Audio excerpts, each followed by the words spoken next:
From Salida, California, the Modesto Christian Crusaders host the Somerville Bears in the fifth matchup for Somerville. They come in 3-1, Modesto Christian 2-2. Will it be the high-powered Somerville offense, or will it be the passing game of the Crusaders that makes a victory? We'll find out throughout this game here on NorCal Sports TV.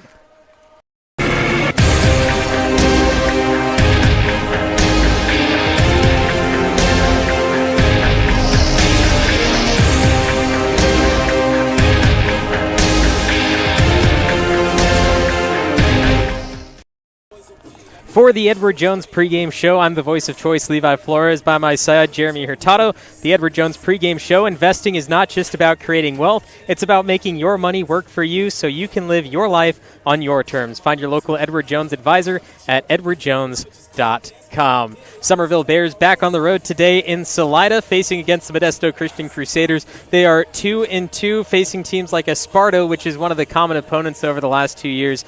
Stonehenge Christian also last week. Modesto Christian played. But when you look at these teams, it's a whole new year, so you can't really tell what is going to happen in this game. Modesto Christian, high passing team with two receivers over 800 yards receiving on the season. No, absolutely. Like you said, they come in 0-1 here at home, 2-1 on the road. They've only scored 96 points on the season, so you think it's a high-powered offense, but they had a couple of games where they just didn't score very well, including last week against Stonehenge Christian, where they took a 37-6 loss.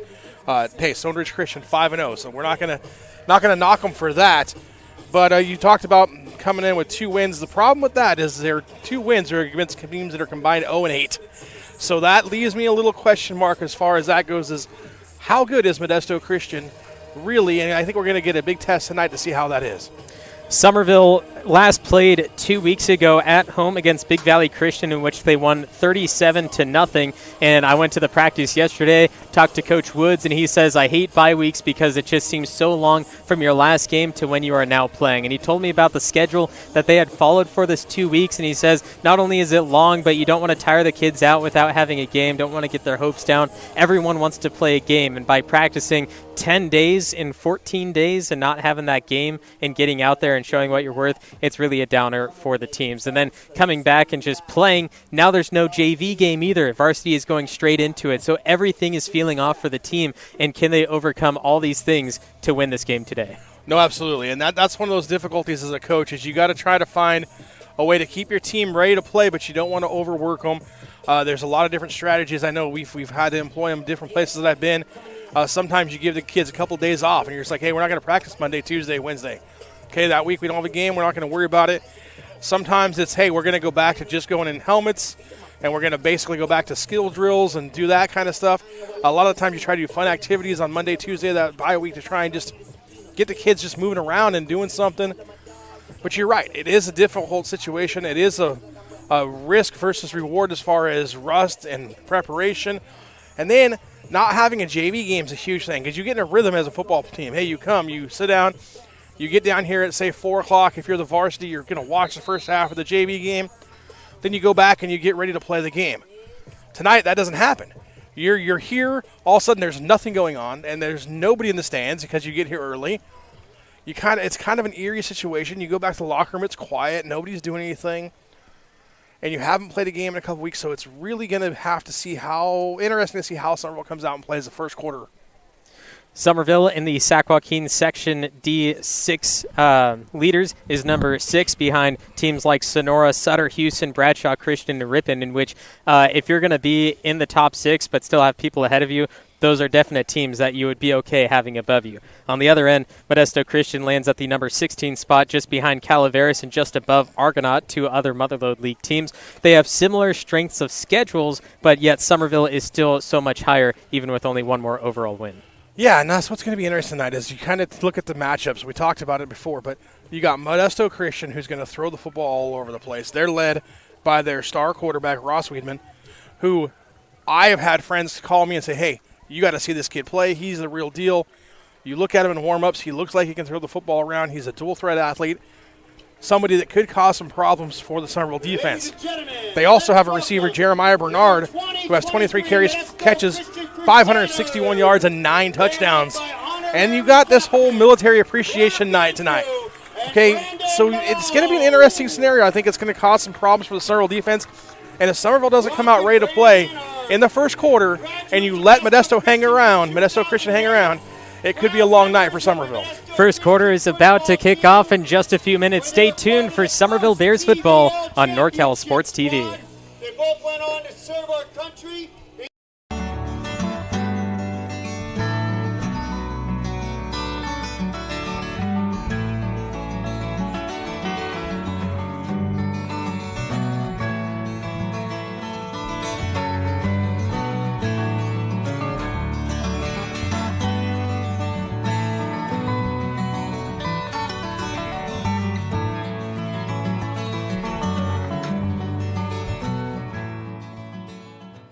Hello, Bears fans! Black Oak Casino Resort is very proud to help bring you tonight's live streaming of the Somerville Bears football game.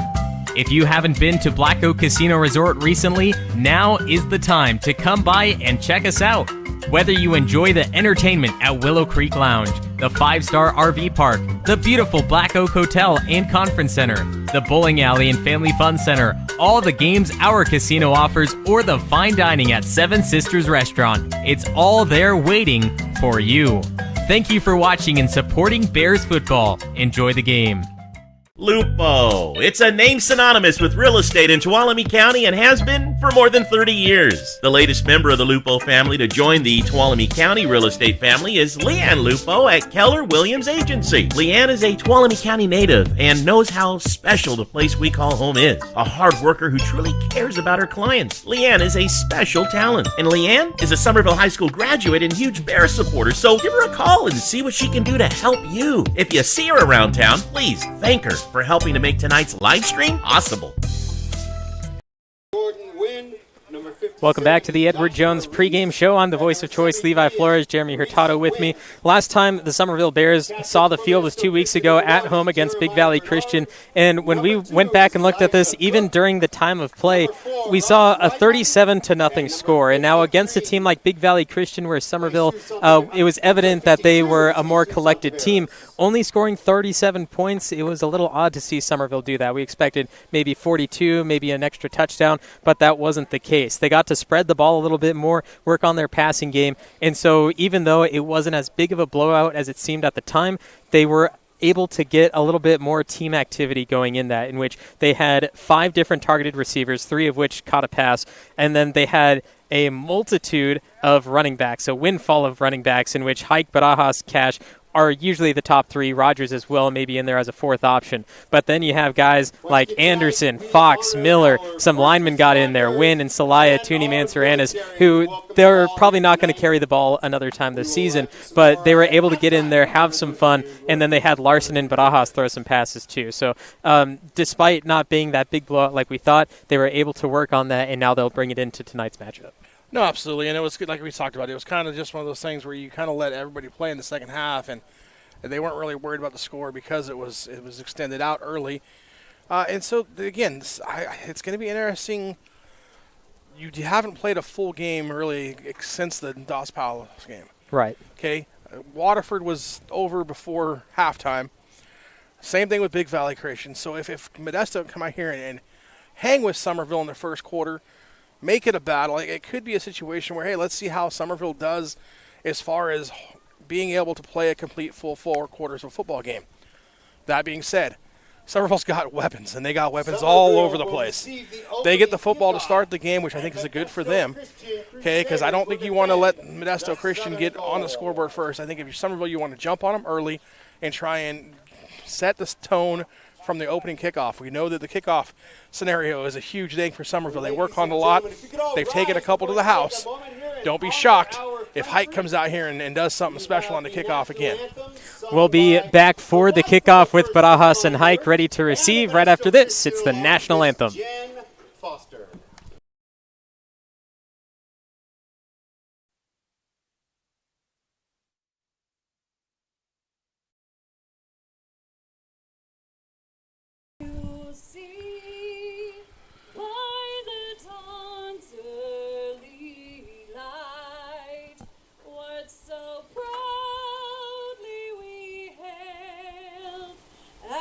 Twilight's last gleaming, whose broad stripes and bright stars through the perilous fight o'er the ramparts we watched were so gallantly streaming.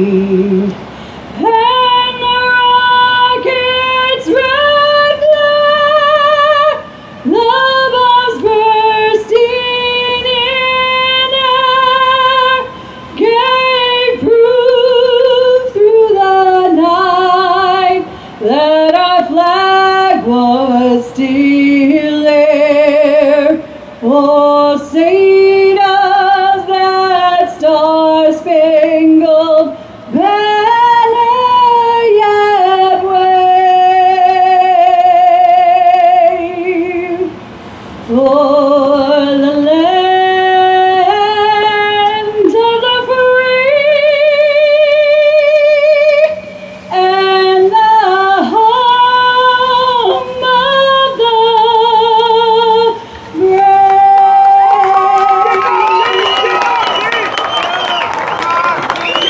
Thank you, Jen. Ladies and gentlemen, are you ready for kickoff? Modesto Christian Crusaders, Somerville Bears for Week 6 of the season. Somerville coming off the bye. Modesto Christian and Somerville both getting ready to head into league next week. And now Modesto Christian, this is going to be a good test for them going into league play because Somerville kind of plays, the last few years at least, in the similar realm of the TVL in which they'll be facing off against. No, and Modesto Christian has Ripon that comes here next week, so that'll be a big test for them. We've seen Ripon a couple times on our network. They didn't have a great game against Sonora, but battled back against some other teams, picking up wins the last couple weeks. So that'll be the beginning of TVL play, like you said. And the big thing tonight, I think, is going to be you got to be careful here about conditioning and depth. Modesto Christian only dresses 20 guys tonight, which composed to Somerville, who has, I rough counted 35 guys over there on the sideline. They have a couple guys sitting out as well this week. So how is that going to play a factor come late in the game? We'll have to see how things play out. But Modesto Christian right now getting ready to kick off, and we get ready to start the first quarter of play. And, of course, it's the dynamic rushing duo of Tristan Barajas and Austin Hike getting ready to receive this kick. And the Crusaders will start it off with the low one straight to the sidelines, bounce out, and there goes the yellow flag to start our game. That was something that Big Valley Christian consistently did against Somerville because every team that sees the film knows that Somerville is explosive on kick returns. Yeah, and you get that Deo kickoff there, sponsored by Deo. Thank you, Deo, for doing that. But it's a better option. You get the onside kick-ish. It's a kind of a pooch kick. If you go get it, great. If not, you goes out of bounds and they take the ball right there. You'd rather them take the ball there than return to the house on you. So Somerville now gets ready to play 1st and 10. Somerville will start this drive 1st and 10 on their own 40-yard line. And it looks like Colton Cash, who usually comes into the game a little bit later, halfway through the first quarter as a running back, is going to start in the backfield behind Leveros for our first play from scrimmage. Austin Hike will be on the right side, Barajas on the left in motion. Leveros pitches it forward to Austin Hike. He cuts the line. He gets good yards. He's moving left side, passes the secondary. He's got room to run inside the 10. It's Austin Hike. One play, one touchdown, 6 points. Touchdown, Somerville. 60 yards. Yeah, absolutely, and that is an actual passing touchdown. You see on the replay there. Nice little inside pitch to Hike. They run it off that same look that they've been running for weeks off that toss sweep. Instead, they come inside. Hike goes down the left sideline and is to the house. No one can catch him. And we talked about getting on the scoreboard earlier for Somerville being a key. You can mark that one off, right? Check. First play, touchdown from the offensive side for the Bears. And now the kicker for Somerville, Bryson Benitez, will set for the extra point, put it up and through the uprights. Last week, he missed his one and only field goal on the season so far, but from extra points, he's been perfect. 7-0, Somerville Bears, only 13 seconds in, lead. Berner, financial advisor at Thrivent, is proud to help bring tonight's Bears football game live to your home. As a Somerville High alum and a member of the Bears Quarterback Club, Scott is instrumental in supporting Somerville High School and Bears football in many ways. The next time you see Scott, be sure to say hello and thank him and Thrivent for supporting the Bears football family. That's Scott Berner, serving you in retirement and insurance. Roberson Construction brings a can-do attitude to every aspect of a construction project, making dreams a reality for its customers. The Roberson team is made up of professionals who know how to make the construction process a positive experience. Roberson Construction focuses on quality and integrity to maximize results and minimize stress. Whatever your construction needs, a remodel, new home, commercial project, consider Roberson Construction. You can find us locally and on Facebook or Instagram. We look forward to listening to you. Austin Hike takes it back on the first play from scrimmage, and the Bears lead 7-0, 13 seconds into this matchup. I'm the voice of choice, Levi Flores, Jeremy Hurtado by my side, and what we had 13 seconds ago is what we have again, the Deo Espresso kickoff.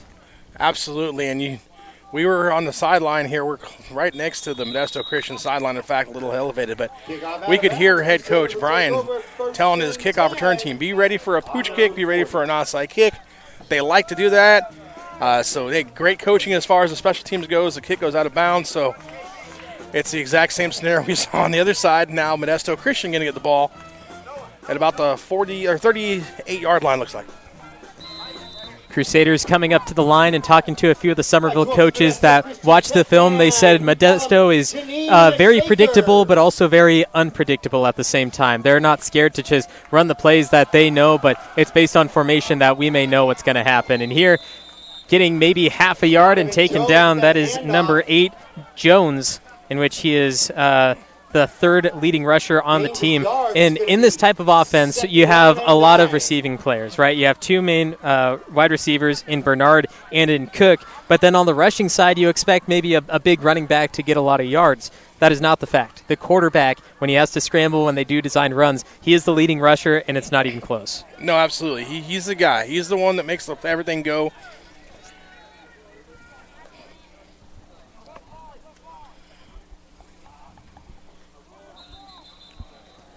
Going to have some movement on the Modesto Christian side. Yeah, I think we got a receiver lined up off sides right in front of us here. He didn't check with the sideline, so loses 5 on the play.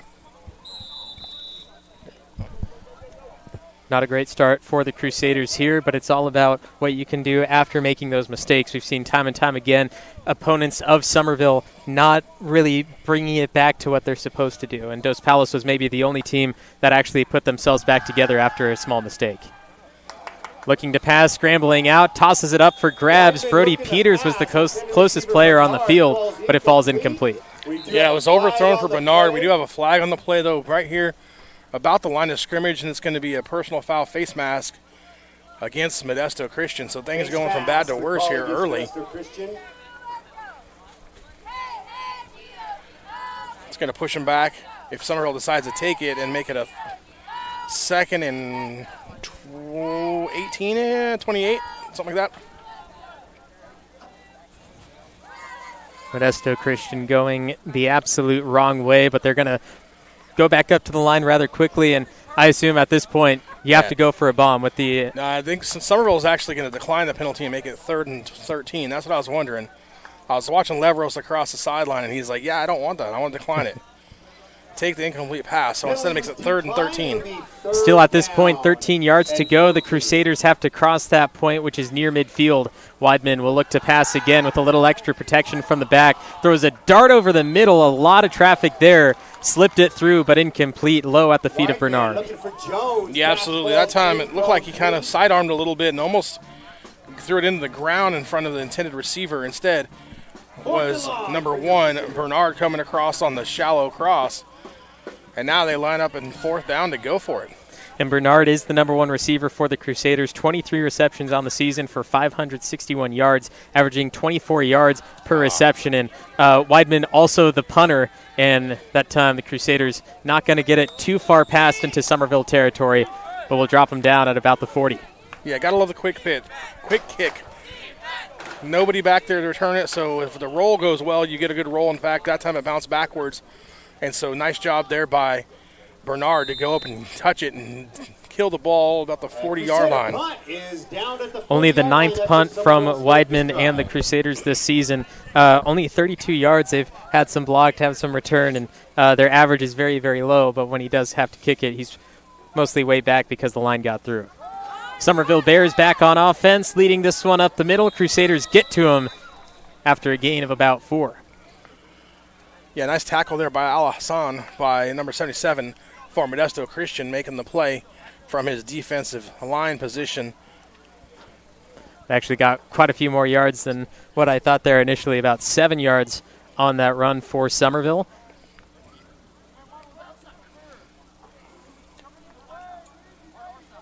It is Leveros in the pistol with the man sweeping around. It's Tristan Barajas cutting the corner. Does he have the speed? Barajas at the 40, cut out at the 38-yard line, and Tristan Barajas with another nice run for Somerville.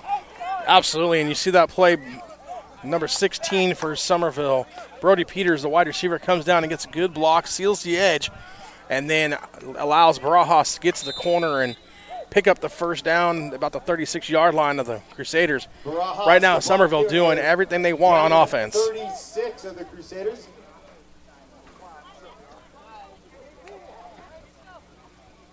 Austin Hike in motion, kicks around. Colton Cash gets the carry up the middle, hit at the legs, and close to that first down marker. And nice counter play there that time again. Misdirection, trying to take advantage of the speed of the Modesto Christian defenders. Get them going in motion one way, run it back the other way. Nice pull by the offensive lineman, getting up in the hole and making a nice play, and Cash following his guys, getting a first down. Somerville coming into this game on a 2-win streak. Modesto Christian on a 1-loss streak after that game against Stone Ridge Christian. Colton Cash up the middle. There was a man in the backfield waiting for the tackle, but he was able to jump out of it and gain some yards. Yeah, and then finally brought down by Adresu. Again, number 7, making the play, but not before. A pickup of 6 yards by Cash, and the offensive line for Somerville right now just overpowering the Modesto Christian defensive line, allowing huge holes for the running backs. Going with their main unit once more. Barajas and Hike at the tight end slots. Colton Cash in the back. Wrap around. It's Hike again. Last time he touched it, he was in the end zone. This one results differently.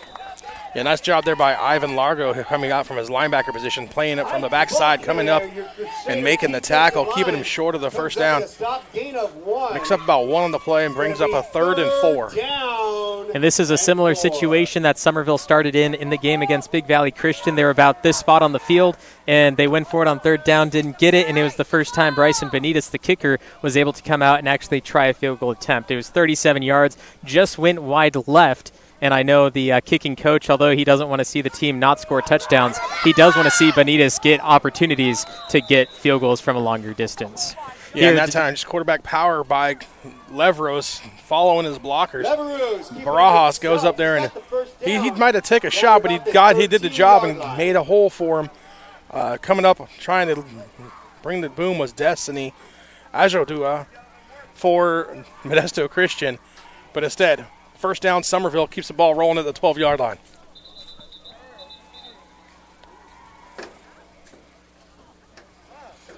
Looks like we may have a equipment malfunction on the Crusader side. That is Al Hassan Idrisu, who's made a few stops already, now bringing in the secondary man, and Javian Royale, the other junior, will take his spot. But now Somerville knows which way to go. Leveros handoff, Colton Cash hit and taken down inside the 10. Yeah, and right now, Cash, the leading ball carrier for Somerville, and as far as attempts, doing a good job of just getting it there behind that offensive line. That time, another gain of 5. So big work up there by the offensive line, creating holes for Cash to run through, and Cash finishing the runs nicely behind those pads here to start the first quarter. Austin Hike and Tristan Barajas, when we talked about it last game, they are the top 2 running backs and rushers on the entire team, but Colton Cash is not far behind. Just Colton Cash is a different type of utility than what Barajas and Hike bring. Yeah, and then we got a guy, a stoppage play here, Jesse Ontiveros for Modesto Christian went down. He looks like he's cramping already. So not a good sign there when your defensive guy, your defensive tackle goes down early.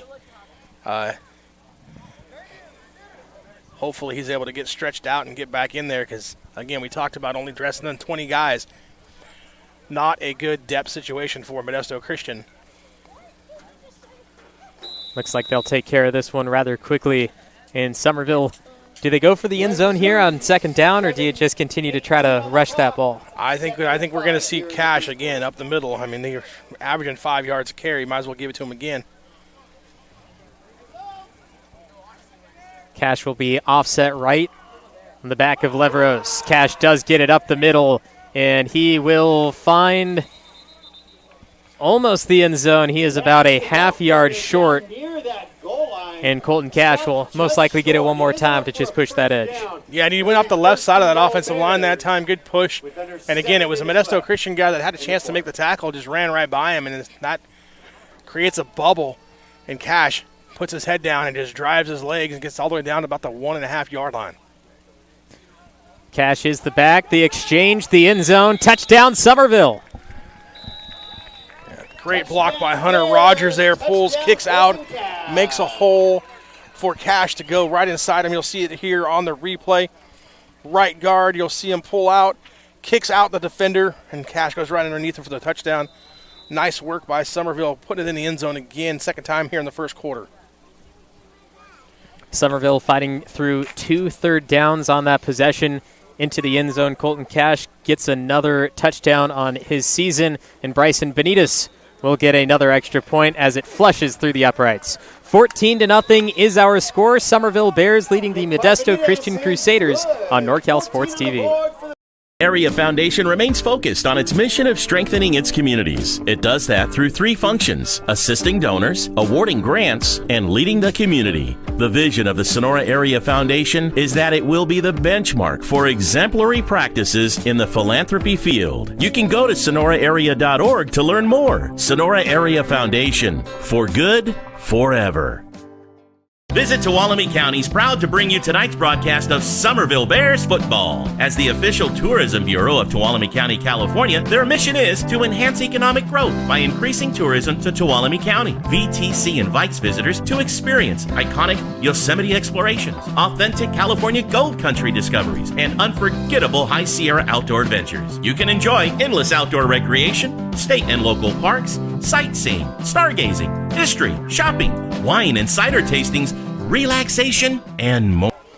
Colton Cash finding the end zone this time for a touchdown. He didn't get one against Big Valley Christian. He averaged 6 yards a carry. That's exactly what we saw on that drive. This time he was finally able to find the end of the field. No, absolutely, and he's been getting, like I said, the lion's share of the carries other than the first couple counter plays. The one to Hike that went the distance for the score. And there's another onside kick attempt by Somerville. Onside kick goes out of bounds about the Goes out of bounds, though, instead. Modesto Christian take over about the 50-yard line. Now we see the return of Ross Weidman, the junior quarterback for Modesto Christian. We'll see if they can go to the air and find those wide receiver targets like we talked so much about. No, absolutely. I think Modesto Christian's got to get something going here on offense on this drive. They went 3 and out, start the game. Got to get something productive going. Got to get some receptions, even if it's just a short pass, to get some momentum and some confidence going for your guys. Modesto Christian have scored 96 points throughout the season. but have allowed 106 as well. Weidman in the gun from the 49 on their own side of the field, results to the run game, and that exchange is brought down short of any gain. Yeah, absolutely. Nowhere to go there, and then we get a flag coming out late as we got a couple guys saying hello to each other. Nothing special, nothing going on, but the officials trying to control things early. Modesto Christian and a Somerville defensive lineman kind of getting together. We'll see who they do it on. I believe it's going to go on Modesto Christian, but nope, actually it's going to go on Somerville. So break for Modesto Christian. They get their first down of the game. Against Somerville. That'll move the ball down to the 35-yard line. It's a first down for the Crusaders.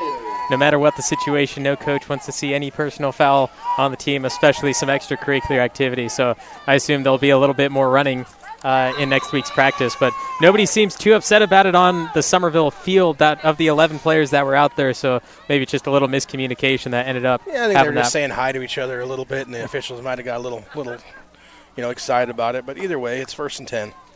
Colmenara is doing some juking out on that line as Weidman looking to throw. It is caught at the yard to gain and trying to dodge through. The Somerville Bears cannot take him down. A large gain in the first positive play for Modesto Christian. And there's the connection we talked about all pregame is Jeremiah Bernard, the receiver for Modesto Christian. He's the guy you can't let get the ball in his hands if you're Somerville. You see right there, just that little shake that he has and that jukeness. He can make a guy miss and take it to the house real quick, and that gets your team back in the positive mindset. Ross Weidman's first completion, he ran to the sideline and kind of gave his coach a little head nod, said, hey, we feel it now, so we'll see what happens on this play.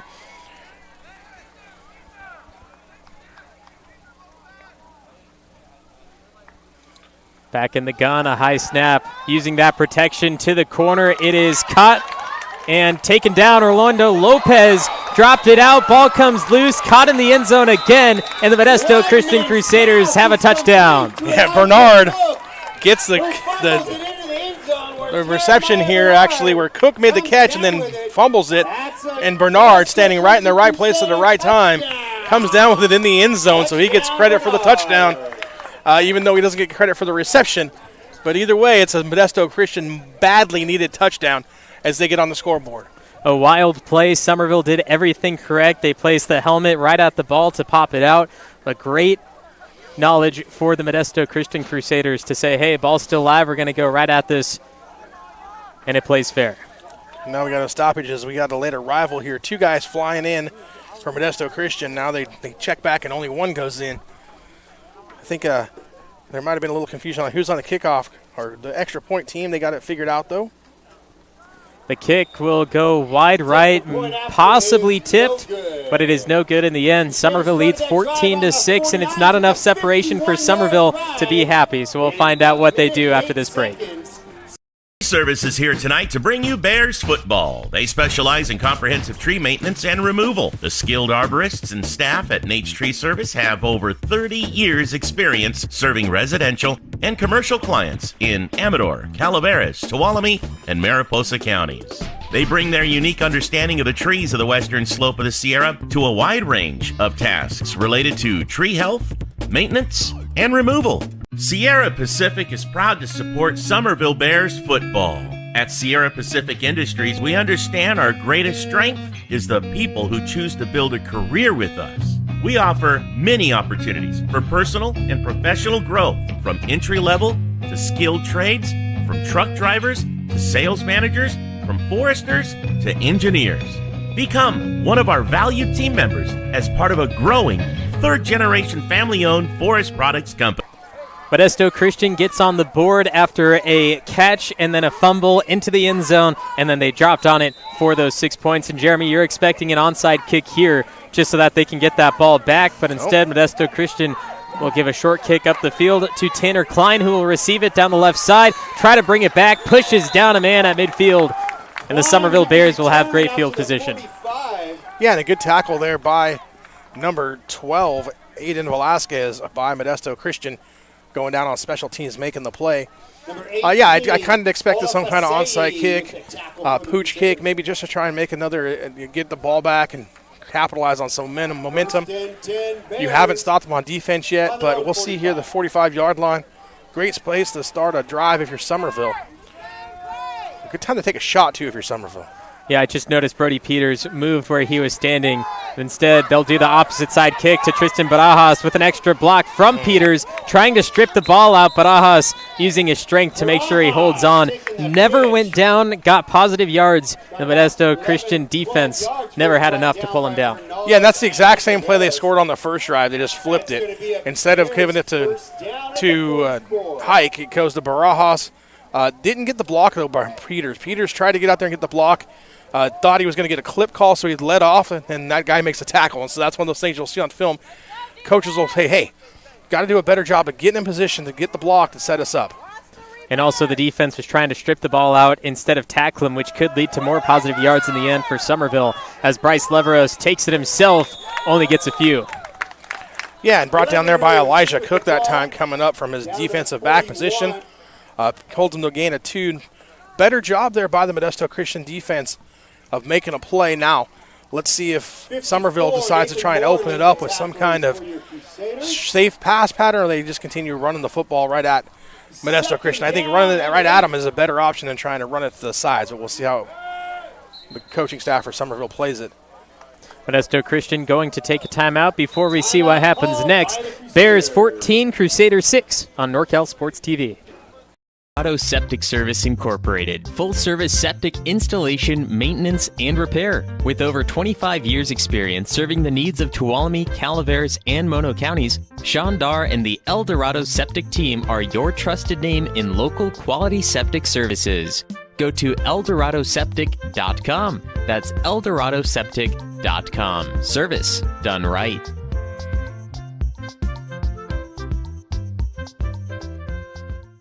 At Caldwell Insurance, our local team is dedicated to providing you with quality personal and commercial insurance programs.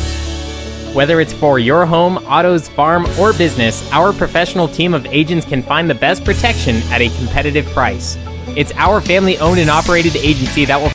Modesto Christian called the timeout, and the Somerville Bears offense, 2nd and 8 is what they have with the tight formation. Barajas wraps around. Leveros will pitch it out to the side. Barajas cutting the edge, gets the first down. Crusaders offensive line saying a holding call that led Barajas to get some extra yards. It was close. I thought it was close. They were the guy that was complaining about getting held was Alassane Isidiru, but he kind of got, I would say, more blocked in the back almost than held, but either way. Wasn't called, so you know what that means. It's first down Somerville at the 31-yard line.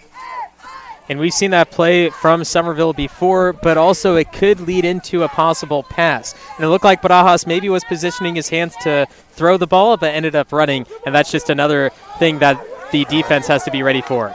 Austin Hike moving again, fakes out his defender, breaks his ankles, cuts back inside at the end, and taken down by 2 different Crusaders. Third time we've seen that play, twice to Hike, and both times Hike has made successful yardage. That time only, we say only, like 15 yards on it, because the last time he took it 60-plus yards to the house. But still, it's just that same motion that they run that pitch on and said they run it underneath a toss. And that's an easy way to get your quarterback passing yards, I'm just going to say, because I love it. 3-yard pass that ends up being a 15, 18-yard completion. And now Modesto Christian is going to take another timeout. We'll use this time to shout out some of our faithful Bears family. Eric Hike watching again. Thanks for watching. My parents from Alabaster, Alabama saying go Bears. And we also have Red Hickbilly from Tennessee saying go Bears as well. So thanks for watching. Tennessee, Alabama, we've got the whole South going. Yeah, we're the new Southeastern Conference. There it is. All right, good. Good to see. Hey, thanks for staying up late with us, too. It's about 10:30 out there. Yeah, it's late. Glad to see you guys tuning in to NorCal Sports TV. Hello, Justin, Becky out there. I know you guys are celebrating the anniversary. You guys just got that taken care of. Yeah, just a little while ago, yeah. So, got to do that. So, shout out to you guys. Miss you guys. Hope everything's going well out there. So Modesto Christian calls the timeout. It's the second one in this first quarter. Why? They're tired of that little inside counter play. I'm guaranteeing that's what that whole timeout was. Is you have to read your keys. If your guy wingback comes back in underneath, stay with him. looking to go up by 2 touchdowns. Leveros will hand it back off to Colton Cash, looking for his second touchdown, and he'll gain 6. Yeah, so instead now, okay, you've ran outside. Everybody's looking for you to run outside. Instead, hand it back to Cash, who's made money all last drive going down the field. And again, he picks up just about 5 on the play.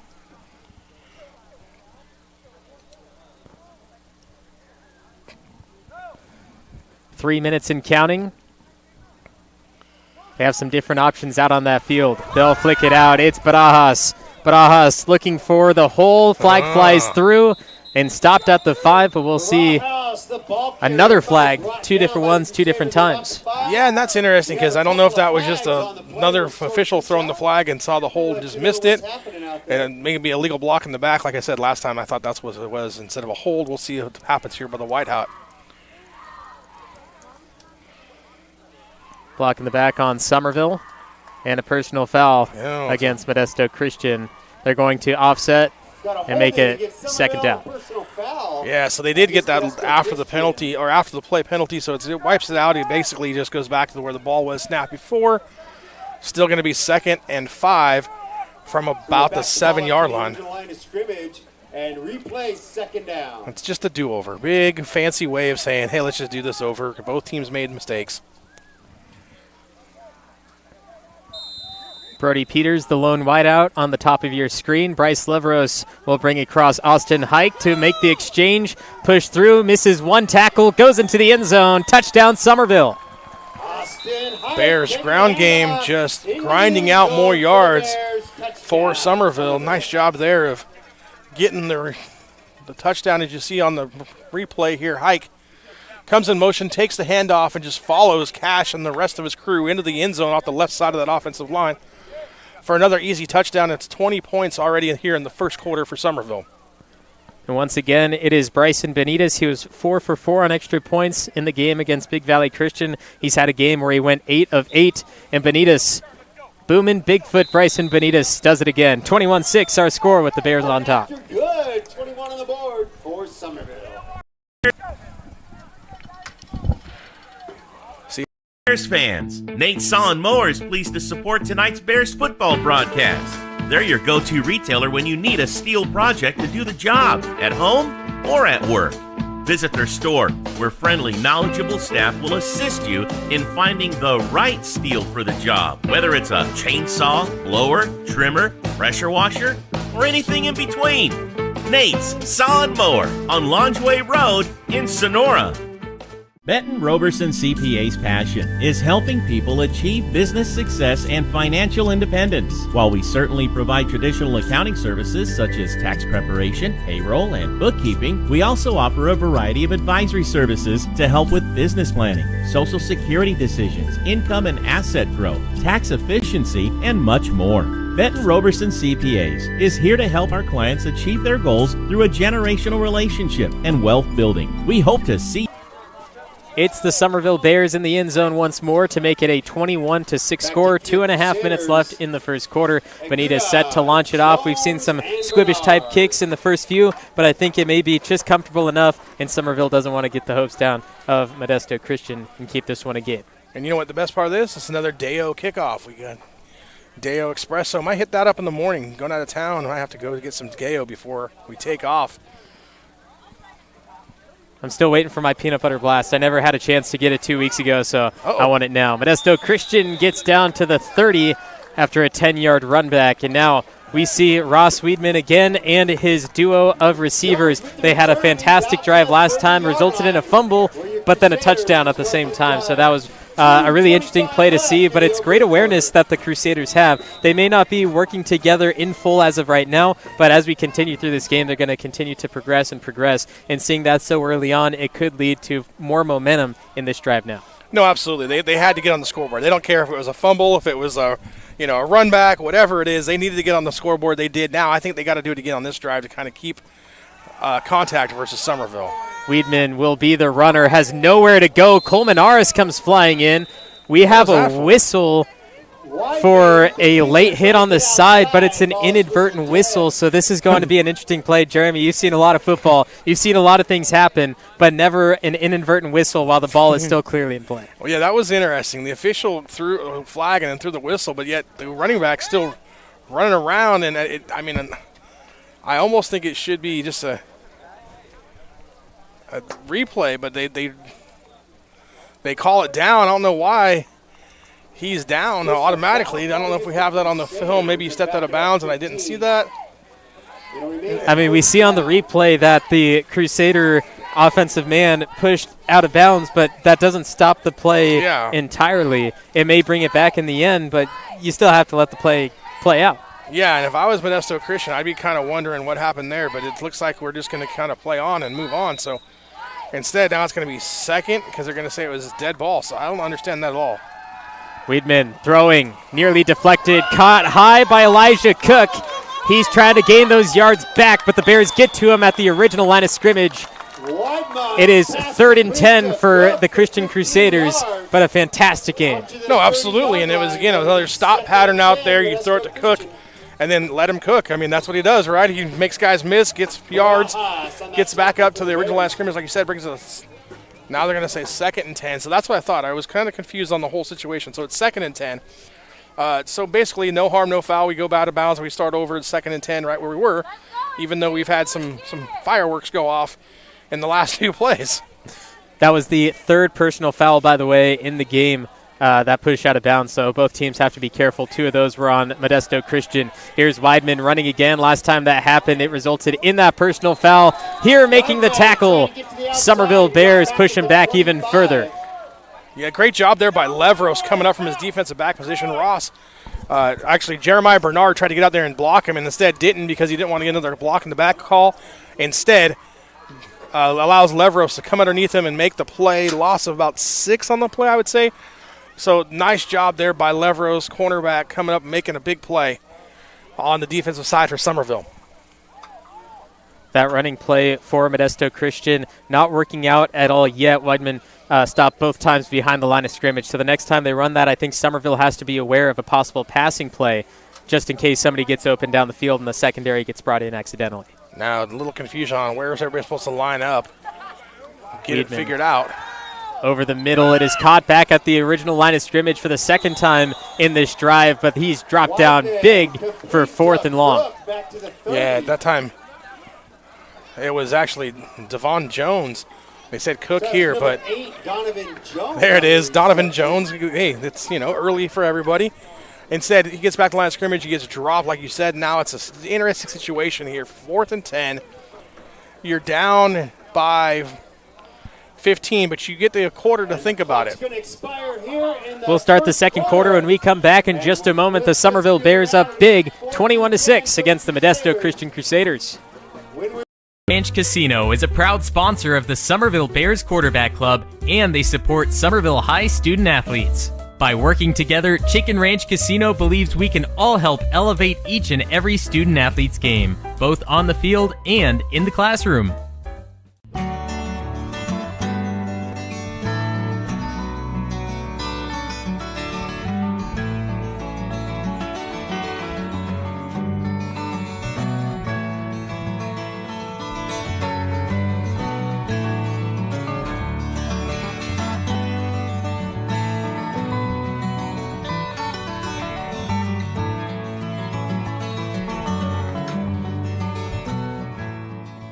End of quarter number 1. The Somerville Bears has an offensive scheme that's unstoppable. 21 points through 12 minutes, but the Christian Crusaders have gotten down and scored a touchdown for themselves. And now the Modesto Christian Crusaders back out on the field. We switch sides, so now going from left to right. It is 4th down and long, deep in their own territory. Weidman's out there. Are they going to go for it? Are they going to punt? Weidman only 4 yards per punt on average this season, so they have to be very aware of what's happening. And during the break, I said they have to punt, but I kind of heard a little secret they might be going for it here, so we'll see how this plays out. Weidman, he is going for it. Throwing deep left side, has an open man. It is caught. Jeremiah Bernard breaks the secondary. Luke Larson trying to track down from behind. Not going to get it. Touchdown, Modesto Christian. Absolutely. All else fails, throw the ball deep.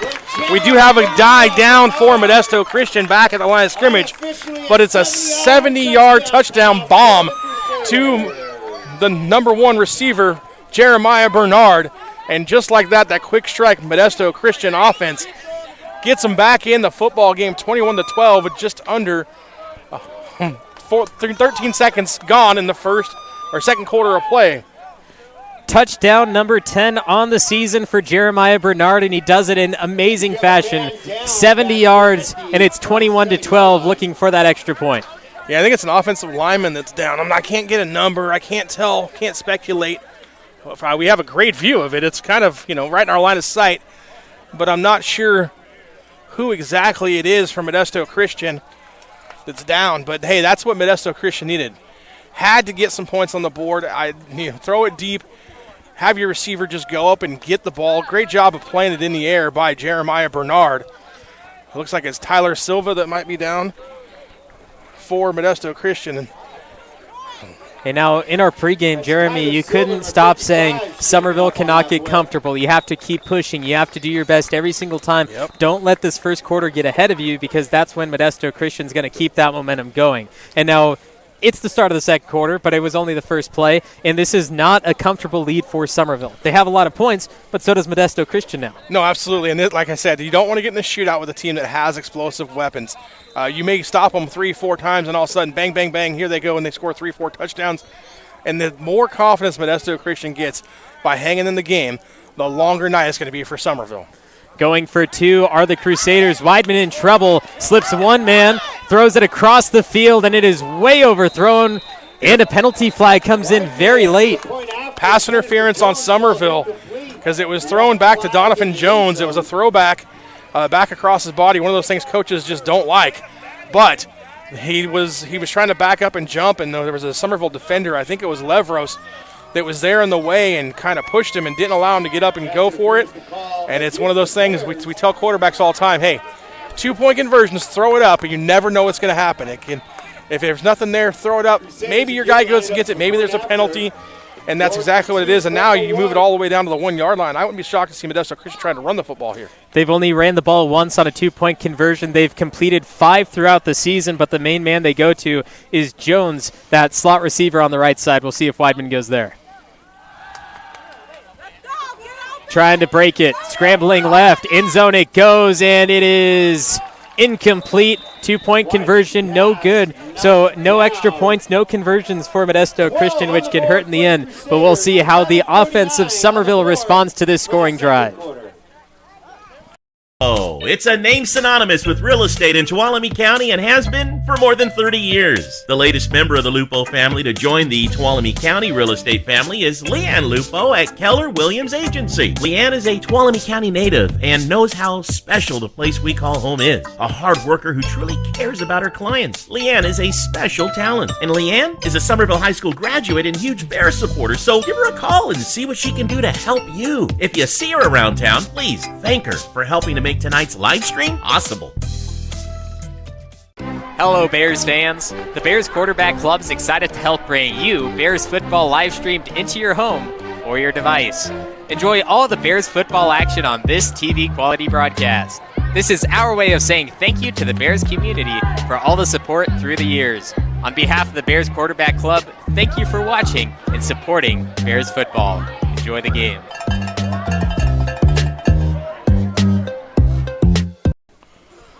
The conversion was no good for Modesto Christian, but let's not forget how they got to the end zone in the first place. It was 4th down and long, deep in their own territory. They passed a bomb down the left side, and who was it? The one and only Jeremiah Bernard, who not only caught the ball, but then also broke past every secondary player and found the end zone. Oh, a nasty hit at the 38-yard line. That was Tanner Klein for the second time trying to return the ball, and now Somerville has about 62 yards until they find the end zone. Yeah, Aiden Velasquez again making another play on special teams. Nice job of going down there and wrapping them up, bringing down the ball carrier. But I don't know if he got the brunt of the impact or not. Either way, he gets credit for the tackle. So Somerville, their worst field position of the night at their own 38-yard line. It's crazy to say that. But, yeah, that's where they take over now. Modesto Christian takes their final timeout. of the first half. Modesto Christian, their third timeout. So Somerville might be time to attack now that Modesto Christian doesn't have any timeouts. Another almost oddly timed timeout by MC. Yeah, and I think it's just because of the injury and they didn't have the right substitution in that we had on the play before. Because I saw everybody looking over here and trying to find a guy, and then they just said, hey, we're going to take a timeout instead of having 10 guys on the field. If you are not subscribed to NorCal Sports TV, you can do that, like this video, so that you can stay in tune and up to date with NorCal Sports TV. Also, as the game progresses, we're going to ask for your help for our Black Oak Casino Resort Player of the Game. You have to be subscribed for at least 20 minutes, so make sure you subscribe now. All right, Dad, get it done right now so you got it out of the way, and then you can comment, you can subscribe, you can tell us where you're listening from, interact with us, get a little shout out on the broadcast. Great opportunity for you to give us your opinion on thoughts on things.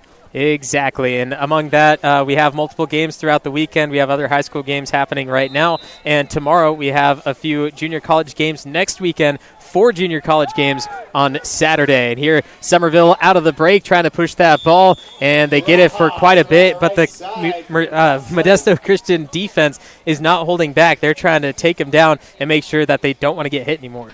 No, absolutely, and that was another big hit by Modesto Christian there once they finally were able to corral Barajas, and now Somerville going on the ball, kind of lightning speed, trying to change momentum here on offense. Liam. The snap, the handoff again. It's Colton Cash, bullies the line, and he will be close to that yard to gain. Move the chains, it is a first. And over here on the Modesto Christian sideline is Tyler Silva, who is injured on their touchdown play, working with the coach to try to get his legs back working, and he can go back out on the field. Yeah, I think we're going to add some more yardage on, too. I think we got a face mask called against Modesto Christian. I believe it's going to be on Javian Royal. Javian. Face mask against the Crusaders. That'll be a first down, Bears at the 45. Yeah. On the tackle there, I think he just kind of grazed it and brought him down by it instead. First down, Somerville back inside Modesto Christian territory. Didn't take long to get there. Matthew Hike is the receiver at the bottom of the screen. He rarely gets some play time, but when he's out there, might want to use him as some options. Instead, it's Austin Hike. He's going to run with it. And he gets to the 38-yard line, which is 24 yards for this drive so far. Yeah, and a great job here on the screen. Barajas gets out there, gets the big block right there in the middle of your screen, gets the sideline for Hike, and it's one of those things, Hike gets all the credit for getting all these yards, but the receivers and other running backs for Somerville do a great job of getting out there when it's not their chance to hang on to the football. They get out there, get blocks, and help spring their guys, and then they start celebrating because they know, hey, they're going to do it for me, I'm going to do it for them.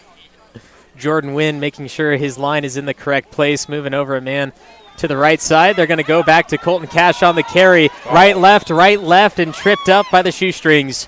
Colton Cash gets another first down. Cash had a chance to score there. If he picks his feet up instead, just gets tripped up coming through the hole. You'll see it right here. Just has a chance to break through and take off instead. Gets tripped up. Still picks up a first down. Another one for Cash. This is definitely Cash's biggest game so far this year. He's been a kind of a spot player here and there this week, getting the bulk of the carries for the Bears. Matthew Hike will be another receiver for Somerville. He's at the top of the screen. Austin Hike is on the right side of the line, but Barajas on the other. Colton Cash swings from left to right. Handoff from Leveros. Hit, and the Crusaders did not fall for that. Yeah, that was a nice job there by the touchdown maker, Jeremiah Bernard, coming up from his defensive back position, making the play. The problem with that, though, is this. If you got defensive backs coming up and making that play right there, even though it's a 4-yard gain that quickly, if you run that same motion and fake the handoff, you can hit them over the top for a play-action pass. So you got to be careful if you're Modesto Christian not to sell out too quickly to try and come up and make that tackle. We saw a lot of passing in the game against Big Valley Christian for Somerville. 5 different receivers. Not necessarily a lot of passing, but more than what we've seen in previous games. And I know Somerville wants to just have that as an option, but here we're going to see a different look with 2 backs for Somerville. Barajas will follow Cash, go left side instead of right, and that leads to a big tackle for the Crusaders. It does. It's a solid tackle, but it's still going to be close to a first down. I think it's going to be just short, in fact. Nice tackle there by Ontiveros, Jesus Ontiveros, number 52. coming back in. He had a little crampage issue earlier, so glad to see him back out there making a big play for the Modesto Christian defense. Now it's 3rd and 2. Let's see what Coach Leveros calls here for the Somerville offense. Still the number one options out there for Somerville. Leveros designed run. And this may be short. Officials, one calling 4th down. The other side hasn't made a call yet, but he is short by inches. Yeah, Destiny Aguda comes up here, and you can see him just wrap him up, bring him down, number 11 for Modesto Christian. Holds him to a 1-yard gain, and this is obviously a 4-down territory here for Somerville. Watch the hard count, though. Somerville likes the motion. Send that guy in motion, go hard count. A lot of teams like the jump. We'll see if they go and try and implore that here to get the first down. Snap it immediately. It's Cash. And he is going to have enough. First down, Somerville, and knocking out the door in the red zone. Yeah, nice job there by Jesus Santaveras. From our angle, which is not a real great angle, I thought it was pretty close. Officials immediately set first down, so they're a lot closer to the action than we are at that situation, so yield to them. But again, another job there by the Modesto Christian defense, making Somerville march the ball down the field instead of just giving up a big play and a score quickly.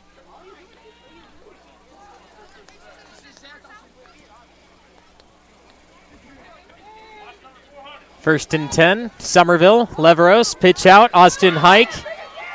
Hike to the edge, tackled down, and a lot of speed coming from the Crusaders, not allowing Somerville to hit those edges like they usually do. Yeah, and again, Jeremiah Bernard coming up from his defensive back position, making another big tackle. That's a loss of 2, I believe, on the play. So it's, like I said, maybe Modesto Christian starting to feel a little bit like, okay, we weathered the storm. Yes, they're moving the football, but if they can hold them here to a field goal attempt or even no points, that'd be huge, and get the ball back before the half to go try and put some more points on the board.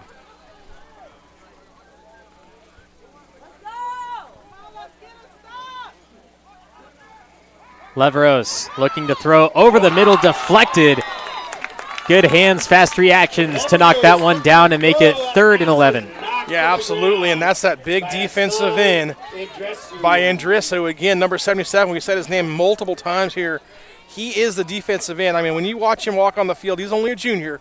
He was the guy that I saw, and I was like, ooh, this guy, let's take a look at this guy. He might be something to check out, and he's been living up to everything we thought he could be. And when we saw him in pregame warm-ups, that was a great job of just being aware, getting your hands up. You're tall, lanky, knock the ball down. Now it's 3rd and 12.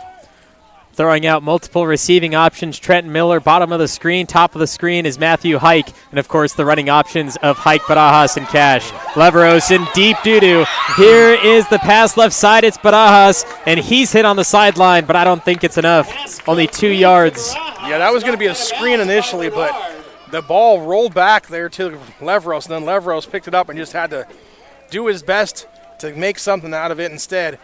Only picks up about a yard after all said and done, and now it's field goal time. At about the 13-yard line, bringing up 4th down and 11.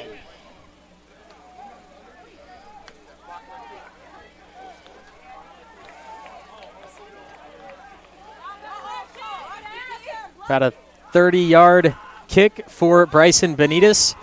His one against Big Valley Christian was 37, in which it went left.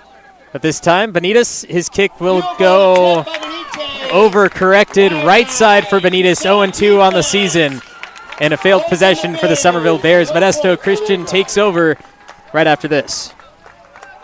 Hello Bears fans, Black Oak Casino Resort is very proud to help bring you tonight's live streaming of the Somerville Bears football game. If you haven't been to Black Oak Casino Resort recently, now is the time to come by and check us out. Whether you enjoy the entertainment at Willow Creek Lounge, the 5-star RV park, the beautiful Black Oak Hotel and Conference Center, the bowling alley and family fun center, all the games our casino offers, or the fine dining at Seven Sisters Restaurant, it's all there waiting for you. Thank you for watching and supporting Bears football. Enjoy the game. The last play for Modesto Christian was a 70-yard passing touchdown. Weedman will look to throw again over the middle. It is caught by Jones, cutting across the field, even going backwards before he stopped for a gain of 2. Yeah, and that was a huge defensive stop by Modesto Christian. We were talking about it off the air. You get some momentum, and now you get a chance to go down and score. If you're Modesto Christian, you know you're a quick strike offense, but you might want to take time off the clock here and score with little time left. Don't leave Somerville any time because you get the ball back to start the second half of play. Instead, nice job of running that little slant. You pick up 5. I think it would have been better for the receiver to just go upfield instead of run across the field instead. But he still picked up 5 positive yards, brings up 2nd and 5 for Modesto Christian.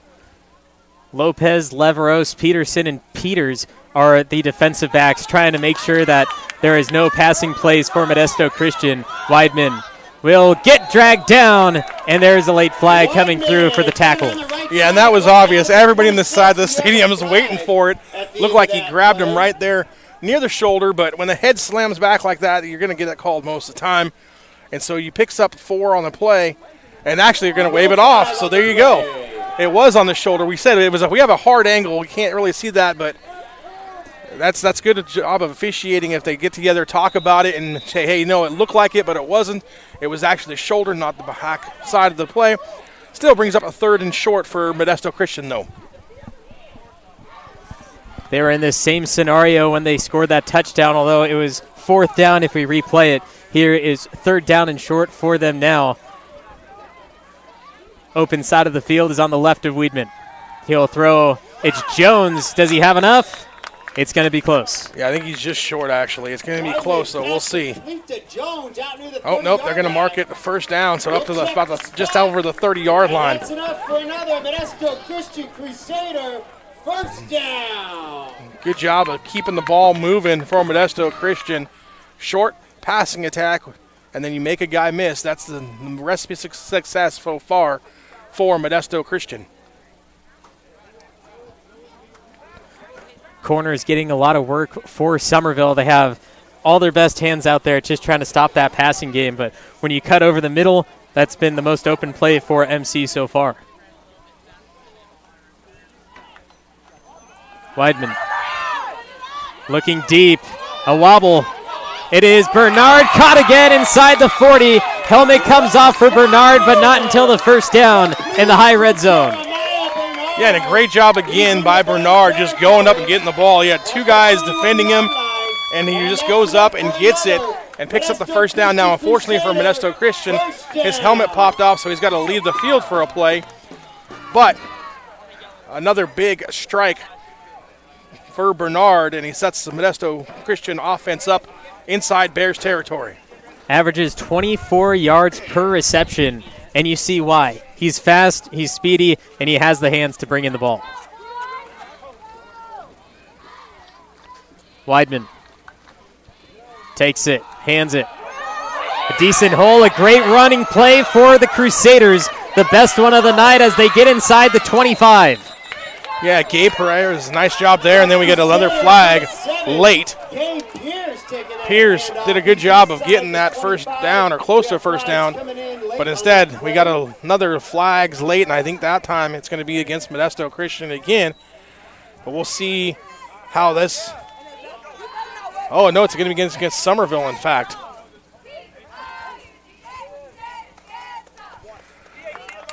I thought it was against 77. Instead, it's against Somerville, so tack on some more yardage. Half this is the goal, and it's going to set Modesto Christian up with the 1st down at about the 11-yard line or so. That is the 4th personal foul in the game, 2 for each team. And, Jeremy, you have the question look on your face. I have the question look on my face. I'm trying to figure out half distance of the goal from the 22 is the 16-yard line. Now they're moving back to the 17-yard line. I think they're going to respot this because I'm not really sure. I mean, I went to Somerville. Okay, half of 22 should be about the 11. We'll see. I even got a college degree, so I don't know. Oh, it was against Modesto Christian. See, now that's what I thought happened against 77. I thought he's the one that made the hit that was late around the pile. So, okay, we're going to reset this. The official's still talking about it. Who knows? They may change their mind again. But that's what I had seen on live here right in front of us. It happened. And I thought he kind of came and tried to clear somebody off the pile. Instead, oh, they got it both ways. So it's going to reset. All right, we've got All right. personal So maybe one official told him one thing, and they said, hey, I got something on somebody else. It'll just reset, and it'll be from the 21-yard line. 21-yard line. Okay. Modesto Christian picked up a yard there somehow, but oh well. Because we were at the 22 before. So regardless. So now that's 5 personal fouls in the game. With that, 1st and 10 at the 21 for the Crusaders, looking in zone. Back to the run game. Bounces into his own player and goes nowhere. Yeah, that time nowhere to run for Pierce. Not like last time where he had the nice run lane. Instead, he gets pushed back after no gain, maybe even a loss of yards. Good job there by the Somerville defensive line to close up that gap, bring up a 2nd and 11. 2 minutes, 35 seconds and counting, and the Somerville defense wants to get this ball back without any further scoring for the Crusaders. But it's going to be tough as Bernard and Cook make their way out to the same side of the field. Cook is going to come get the play call, so you might want to see that left side, the dual threat. Open field for Weidman. He looks that way, screen pass. It is caught, but met right there at the line. No gain and even on the loss. Yeah, now screen loses another yard for Modesto Christian. It kind of loses effectiveness when you got to go over and tell the receiver what he's supposed to do. I'm just saying, you kind of clues the defense in that he might be getting the football. So yeah, 3rd and 11. Look for Bernard to be the guy here. I would run him on some kind of post or something like that coming across the middle. You got single coverage with the safeties sitting back high. He can make some room underneath there and make a play. And actually, they put him in the slot. That's even better. So look for him to run some kind of slant. Crusaders fans asking for a touchdown. Weidman throwing over the middle. It is caught by Cook. Taken down by Barajas. Yeah, nice job there to Cook. They ran a switch pattern, or that's the levels, the same thing. Slot receiver runs the out. Inside guy comes inside, picks up the 1st down. And now Modesto Christian has it 1st and goal with about 1:20 left to go.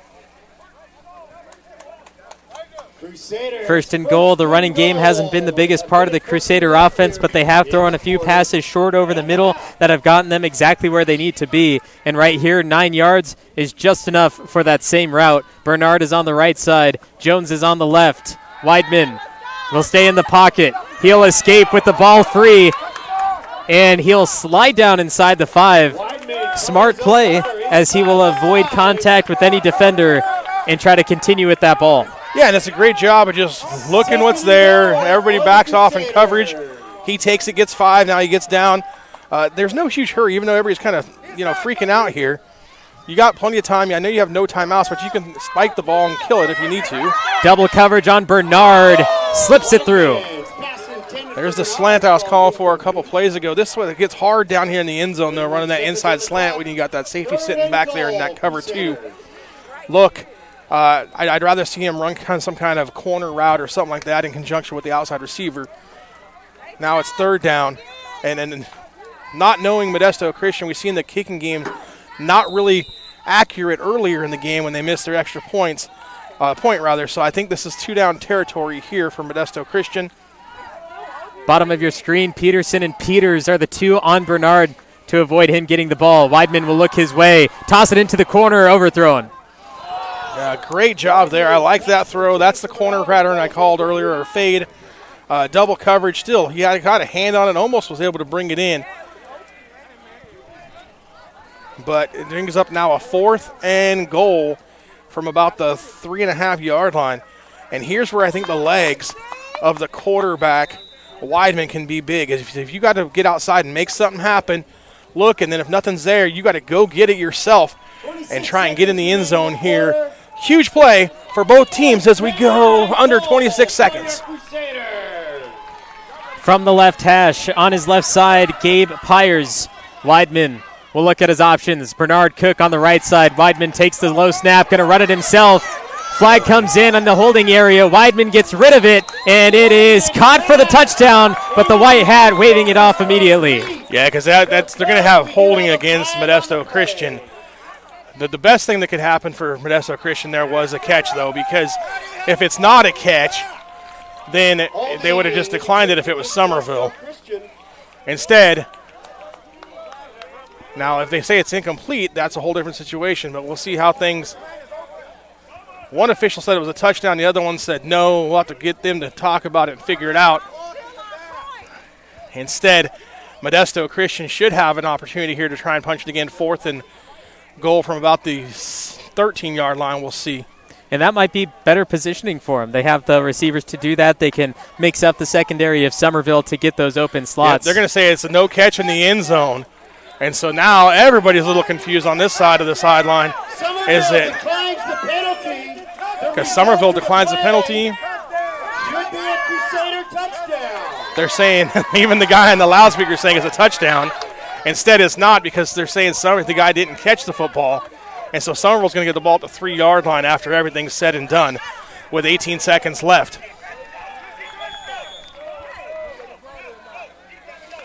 So that's a huge, huge break for Somerville.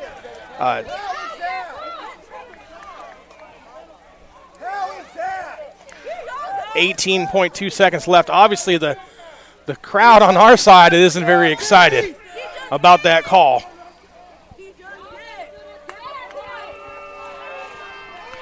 I don't think they understand that it was incomplete. We get a chance to look at it on a replay. It looked like a clean catch to us, but again, we're a ways away from the ball, so have to go with the Zebras call.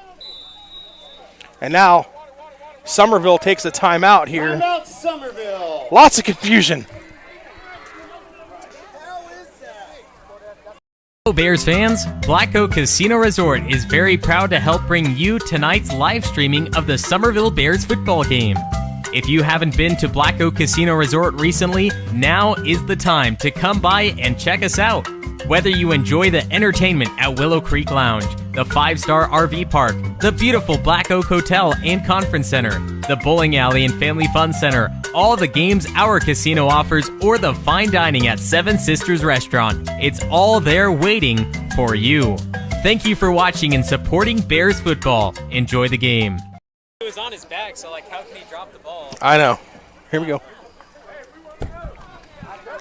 United Insurance Services offers quality insurance coverage, a high level of professional service, and a long-term relationship. They have several locations throughout California to serve your needs, including Elk Grove, Lodi, Napa, Roseville, Sonora, Walnut Creek, and Minden, Nevada. As independent agents, they'll research rates and From the one. Through all the confusion, it is an incomplete pass, decline penalty, so Somerville at the 3-yard line will just have to push that ball out and run down the last 18 seconds and then send it into the half. But a 21-12 score, Modesto Christian, they're looking pretty good. Yeah, absolutely, and it's one of those things where you got to regroup if you're Modesto Christian. You can't let that take you out of your football game. I know the crowd's not real impressed with it. The players on the sideline aren't real impressed with the officiating on that situation. But you got to go reset and get back in the locker room, come out, ready to play a second half, because right now you're in a football game. And I'd like to remind you, before we head it to the half, subscribe to NorCal Sports TV so you can help us vote on who will be our Black Oak Casino Resort player of the game. Do that now so that the 20 minutes elapses and you can vote along with us. But until the start of the second half, for Jeremy Hurtado and myself, we'll see you in just a few.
proud to help bring tonight's Bears football game live to your home. As a Somerville High alum and a member of the Bears Quarterback Club, Scott is instrumental in supporting Somerville High School and Bears football in many ways. The next time you see Scott, be sure to say hello and thank him and Thrivent for supporting the Bears football family. That's Scott Berner, serving you in retirement and insurance.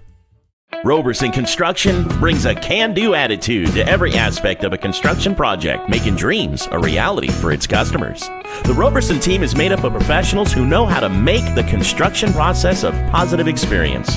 Roberson Construction focuses on quality and integrity to maximize results and minimize stress. Whatever your construction needs, a remodel, new home, commercial project, consider Roberson Construction. You can find us locally and on Facebook or Instagram. We look forward to listening to you.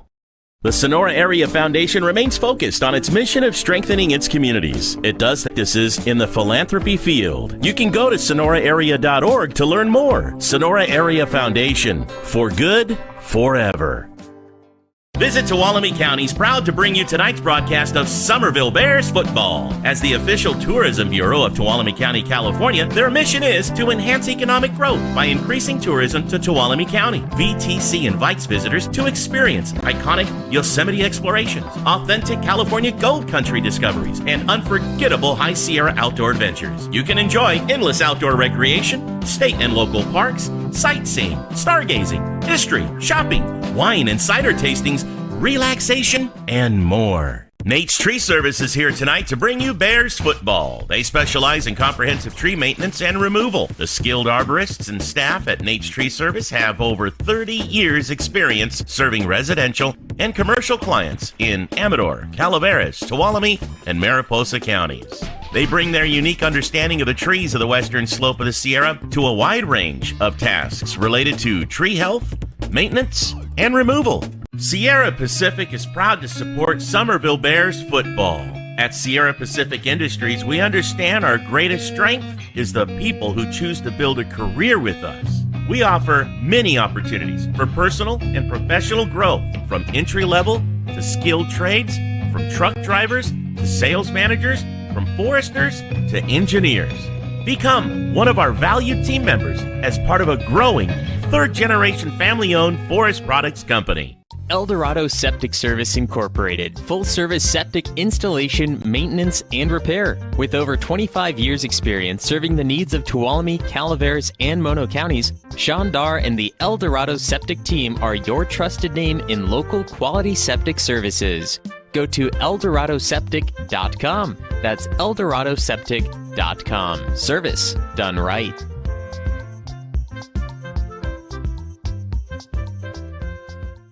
At Caldwell Insurance, our local team is dedicated to providing you with quality personal and commercial insurance programs.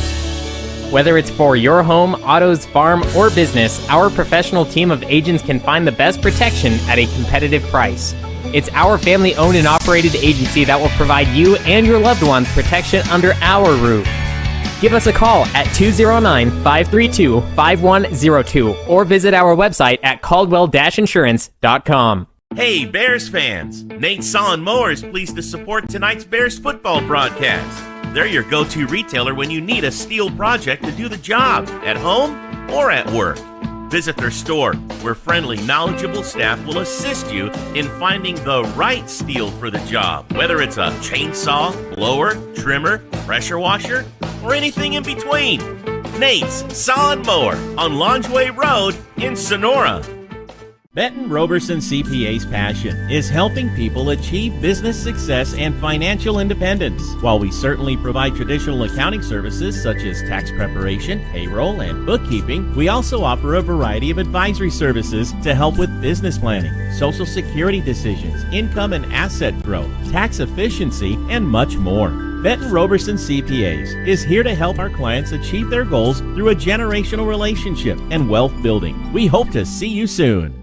Chicken Ranch Casino is a proud sponsor of the Somerville Bears Quarterback Club, and they support Somerville High student athletes. By working together, Chicken Ranch Casino believes we can all help elevate each and every student athlete's game, both on the field and in the classroom.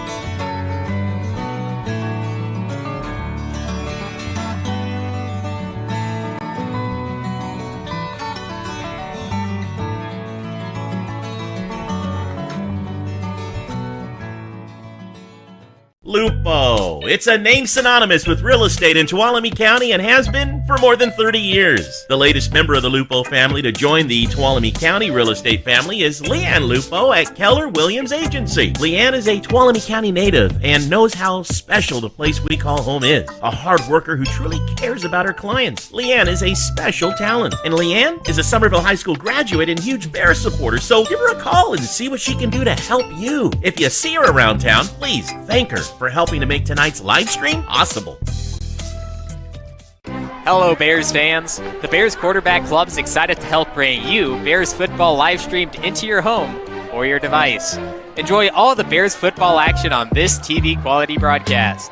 This is our way of saying thank you to the Bears community for all the support through the years. On behalf of the Bears Quarterback Club, thank you for watching and supporting Bears football. Enjoy the game.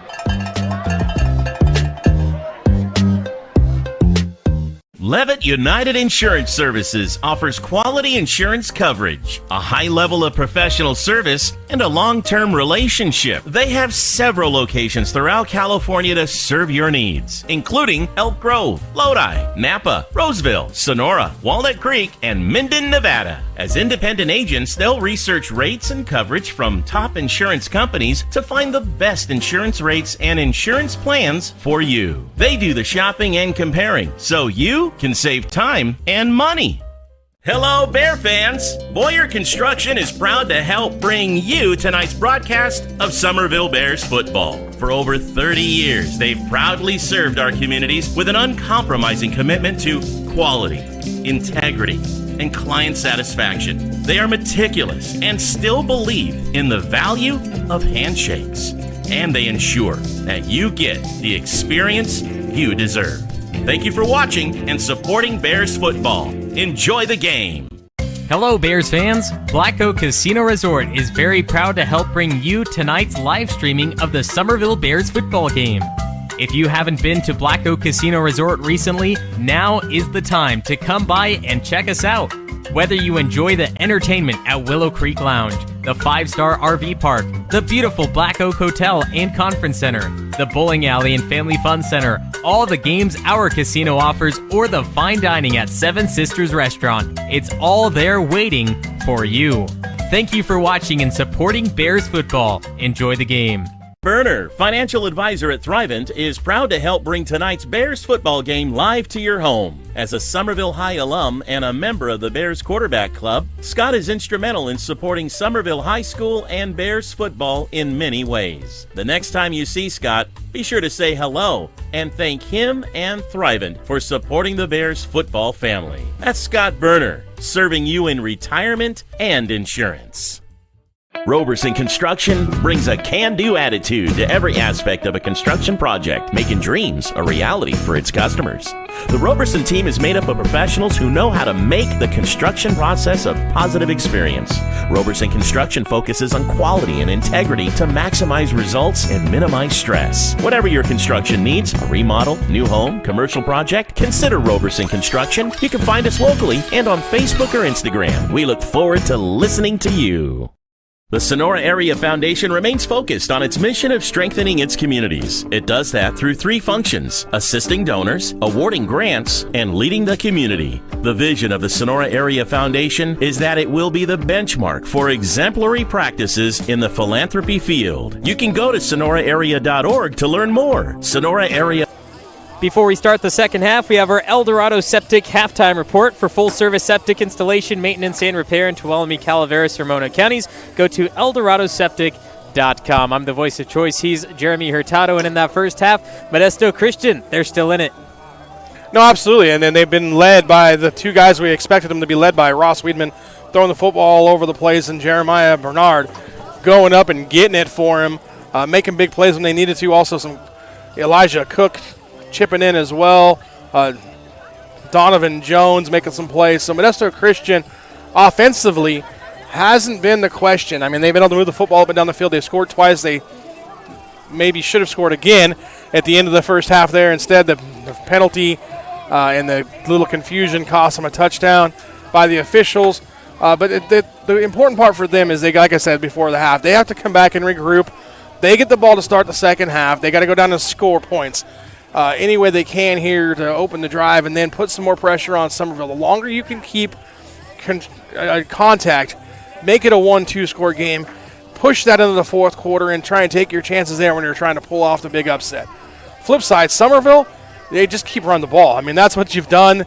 You've been successful. The one time your drive bogged down, you got behind the chains, had to try and throw the football a couple times. Not what Somerville wants to do. And so that doesn't really work out well for them. Like I said, it's just kind of controlling and doing what you do on offense for both teams is my kind of key to the second half. You said that first quarter, it's important for Somerville to stay in the lead in order to win this game. And let's not forget how it started. Very first play, to the house. It was Austin Hike finding the end zone, and we thought, oh, maybe Somerville, it's going to be just another one of those games, but Modesto Christian flipped that switch immediately, got right back into it, and it's been back and forth ever since. We've had some odd calls throughout the game, and it doesn't look like the officials are letting anything go at all. There's been 5 personal fouls called, and then there's been the no-catch touchdown situation that got the crowd in an entire uproar, in which that ended our first half. So for the El Dorado Septic halftime report, thanks again for full-service septic installation, maintenance, and repair in Tuolumne, Calaveras, Ramona counties. Go to eldorado.septic.com. And now Somerville started with the ball. They got the kickoff, and now it's Modesto Christian's turn, and they want to score that touchdown that they missed out on. Yeah, absolutely. And if I'm Modesto Christian, right now I'm saying, hey, watch the football. Somerville likes the onside kick. They've already tried it once tonight. Wouldn't be shocked if they do some kind of onside kick, pooch kick, maybe even like the line drive we've seen against Waterford, trying to hit a defender. Something on the kickoff here. They really like to steal possessions that way with special teams. So Modesto Christian got to be aware and ready for that if you're on the kickoff return team. Crusaders have a five-man front for the kickoff, and they have a couple of other guys closer right behind him. But Bryson Benitez will start us off for the second half. Somerville Bears leading 21-12 over the home team, Modesto Christian Crusaders. Here's Benitez going to do a stutter step. It's off the body, and Somerville recovers. Magic. It's the second time this season Somerville has been able to do that exact kickoff, and Bryson Benitez, phenomenal at the kicking position. Yeah, almost like I was in the Somerville huddle there, huh? I knew that was coming. It was kind of the way he set up the football and the way that he stutter-stepped right before he kicked it, not like he does normally. Regardless, Somerville steals another possession and now a chance to make it a 3-score game. And Bryson Benitez, the ability he has as a high school player to manipulate the ball and go exactly where he wants it is insane. He's a soccer player, but of course the oblong shape of a football is a lot different. Here's Colton Cash getting the first carry of the second half, gaining 6 yards for the Bears offense. Yeah, Hayes.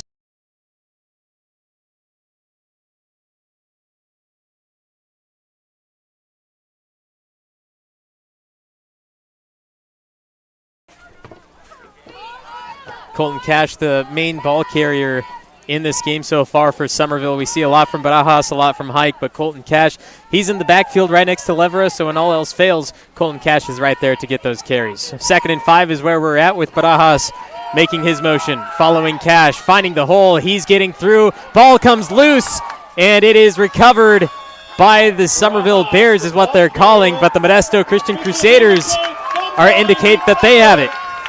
Yeah, and the officials, the only important people that matter, they say Modesto Christian has it too. So that's the break that Modesto Christian needs. You see here on the replay. We don't get to see the replay, unfortunately. But nevertheless, Modesto Christian comes away with it. There's the replay. Good job by Joseph getting us the shot we need. And you see the ball fall out right there. Modesto Christian jumps on it. And now, kind of a second chance here to get back on the scoreboard by Modesto Christian. Somerville defense taking the field earlier than they had expected after that onside. And here, Weidman, high snap, hands it off. Going back to the run game, it's Destiny Aguda, and he's tackled from behind by Luke Larson. Yeah, and tell me this, if you heard this before, flag on the play. It's going to be a hold against Modesto Christian. So we start the first half, or second half, just like we did the first half, with the flags flying, negating the no-yard run. And I don't know, I mean, Somerville may want to decline that too. We'll see what Coach Leveros decides. Yeah, they do. They decline it. And Penalty was declined. so it's going to be a 2nd and 10 instead. It'll be 2nd and 10.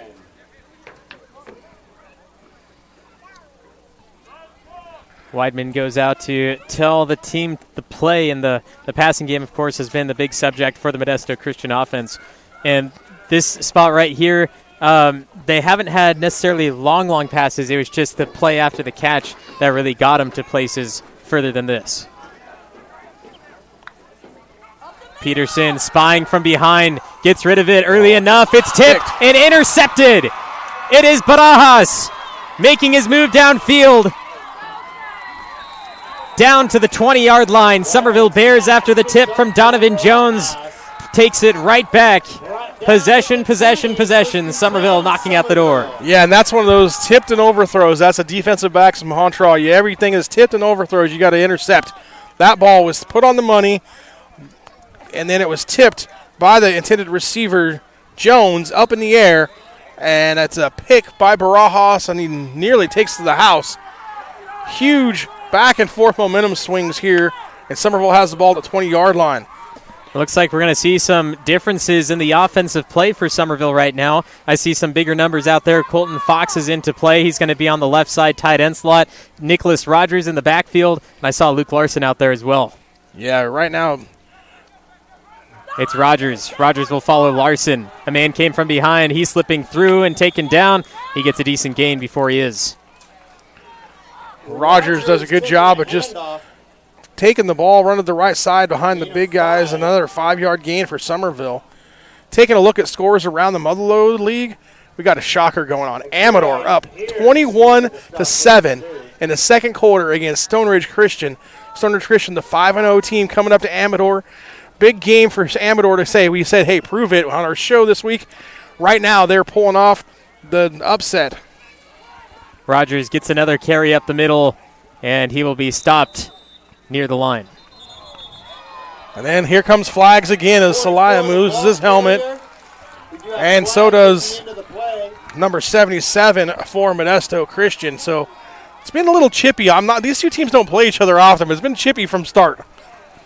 These guys have been going after each other from the initial, first quarter, and then we get to see it again. The official's going to have to ice their arms after this, their shoulders. And they need some. Take a look at the cryogenic freezer down there at the end of the stadium after this game. They're huddled up right now, making sure that they get the correct calls like they've had in the past. And going back to that Amador Stone Ridge Christian score, I believe you had Amador as a favorite. I had Stone Ridge Christian. Yeah, I don't remember exactly, but I know we had it different. And yeah, I thought Amador might be able to pull the upset. Other scores, Calaveras up 13-7 in the second quarter versus Galt. We have an unsportsmanlike conduct penalty on. Oh, we got an ejection, and too. An ejection.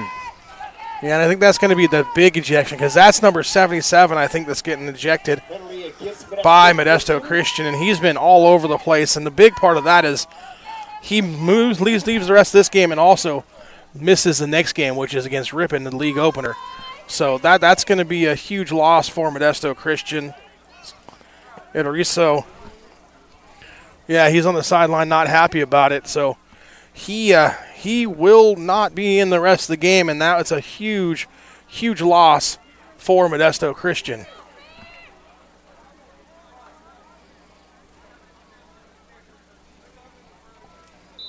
It's going to be first and goal, Somerville. Al-Hassan Idrisu is that man out of the game, and now Somerville half the distance to the goal line. Back with their offense, Trenton Miller on the right side, Nicholas Rogers on the left side of Leveros. Handoff again, Rogers trying to find that golden turf, will get inside the pylon, touchdown Somerville. Yeah, good job by Rogers getting outside and then diving in the end zone for the Bears, touchdown. Big possession there, way to hold on to the football for Somerville as it's been kind of a back and forth sloppy start to the second quarter. We get the replay here. See Rogers going off that right side, getting outside and just diving for the end zone and getting in. And we got a Somerville Bear now coming out too. I believe that's one of the Wynn twins that's coming off the field, number 73 for Somerville. I think that's Reese Wynn.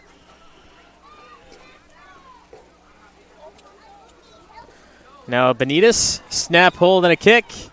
What a beauty. Benitez does it again. 28-12 is our score as Modesto Christian. Will they get the ball back or will it be another onside? We find out next. 28 on the board.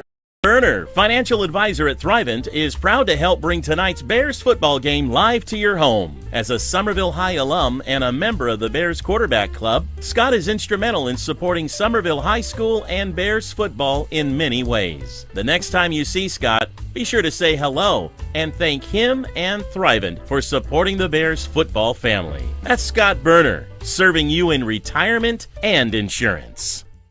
Roberson Construction brings a can-do attitude to every aspect of a construction project, making dreams a reality for its customers. The Roberson team is made up of professionals who know how to make the construction process a positive experience. Roberson Construction focuses on quality and integrity to maximize results and minimize stress. Whatever your construction needs, a remodel, new home, commercial project, consider Roberson Construction. You can find us locally and on Facebook or Instagram. We look forward to listening to you.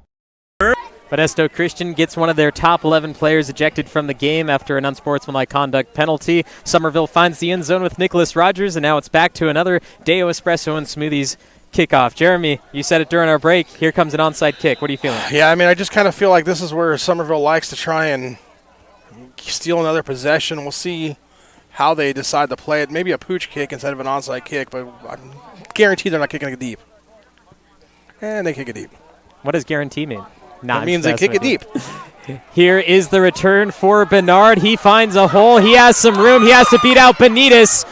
Lots of face mask. And taken down at the side at about the 45-yard line. And that's why I said don't kick it deep, right? I mean, you got those guys back there that are the big players from Modesto Christian. Easel flip a position, field position. Also probably got away with the face mask on the tackle, if I'm being completely honest, and it was right in front of us. Instead, Modesto Christian now has the ball at the 42-yard line of the Bears, and it could be another, chance to put some more points on the board for Modesto Christian. And now Modesto Christian in their best start to a possession. Weidman will be once again controlling the offense with a high snap. Line is holding. Colmenares is trying to get to him. Rathmill from the side. Weidman has to release it, and it's down the side only to a coach. Yeah, and a good job by Rathman. He was able to run him down, and then right as he let go of the football, he just let go. Hey, I'm not going to hit you, not going to get the penalty for hitting you down the sideline.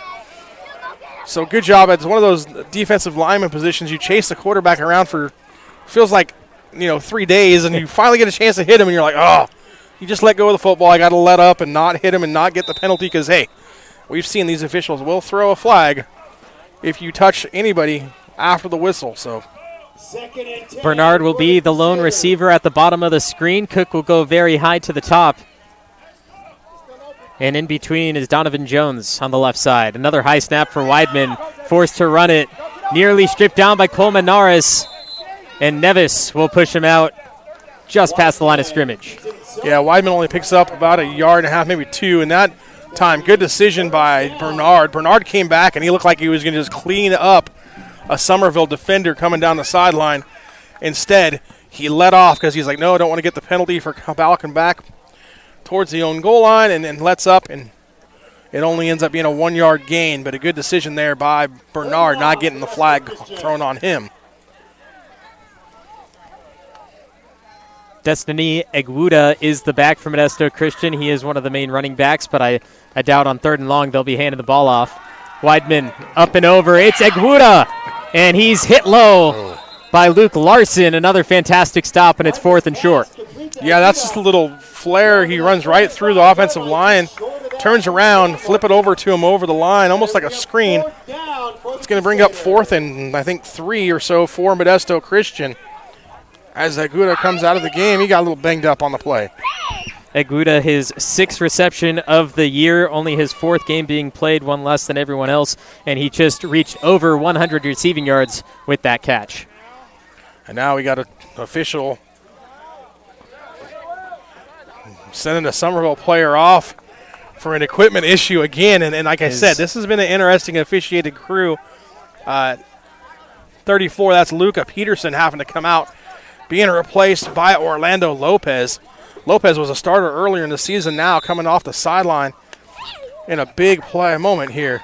It's the double coverage on Jones as Weidman In trouble again, Colmenares in the backfield, putting on the pressure, has to get rid of it, and throws it incomplete, but the coaches on the Somerville side say he's between the tackles.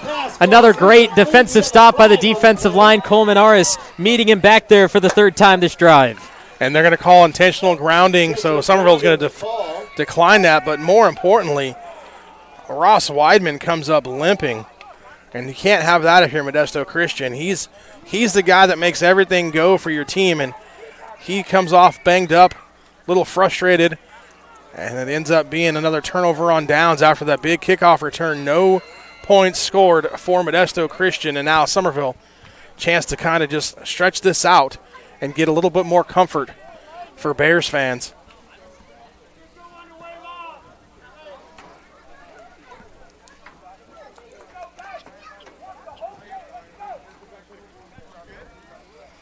(28-12), Somerville back with it, and is that a loss of a down? Yeah, so they actually take the penalty because it's a loss of down, so it ends up pushing the ball back at the 46-yard line of Modesto Christian. So you also lose the 15 yards he was running around with.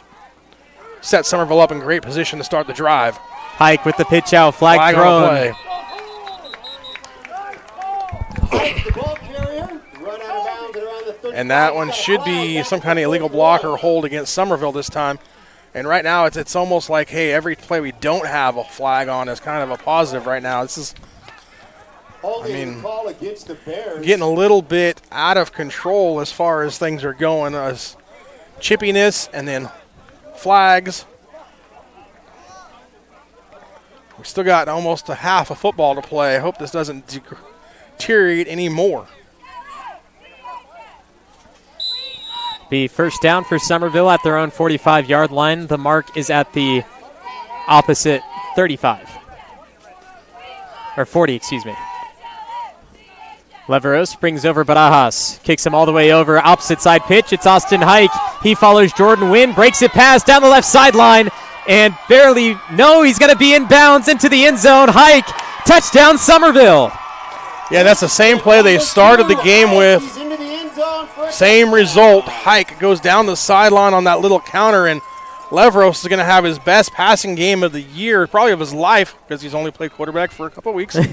Okay, with those 2 touchdown completions to Hike right there, going to pad the passing stats for Leveros. But Hike doing the work, getting outside. Then you thought he was going to go out of bounds. Instead, cuts it back and takes it back into the end zone. I was almost positive he was out of bounds on that bottom screen sideline, but in fact stays in according to the officials, and Bryson Benitez will do it again for the extra point. We have 35 points for the Somerville Bears, and we have 12 points for the Modesto Christian Crusaders.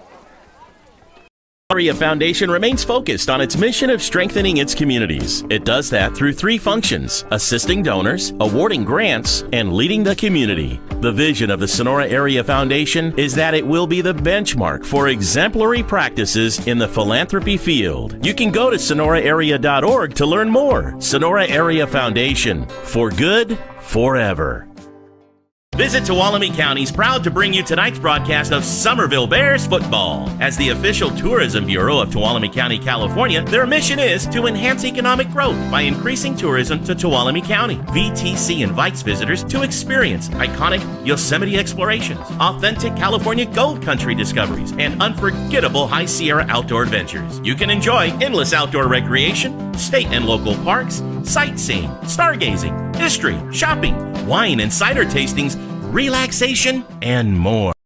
7 minutes, 17 seconds left in the third quarter, and the Somerville Bears have taken a large lead in the second half now, 35-12. But we've seen, 5 possessions just from the start of the second? I lost track. I don't have sandals on. I can't figure that out. But regardless, it's been an interesting third quarter here. It really started at the end of the second quarter, and it's carried over to the third quarter. Now, if I'm Somerville, hey, do you kick the ball deep again and see what happens? I keep it away from Bernard if I do kick it deep. We'll see what happens. Benitez will keep this one low. A nice hopping bounce and taken down at what I believe is the 35-yard line, which isn't great field position. It's not bad either. And for Somerville to keep a return away from their side of the field, I think Somerville's going to take that.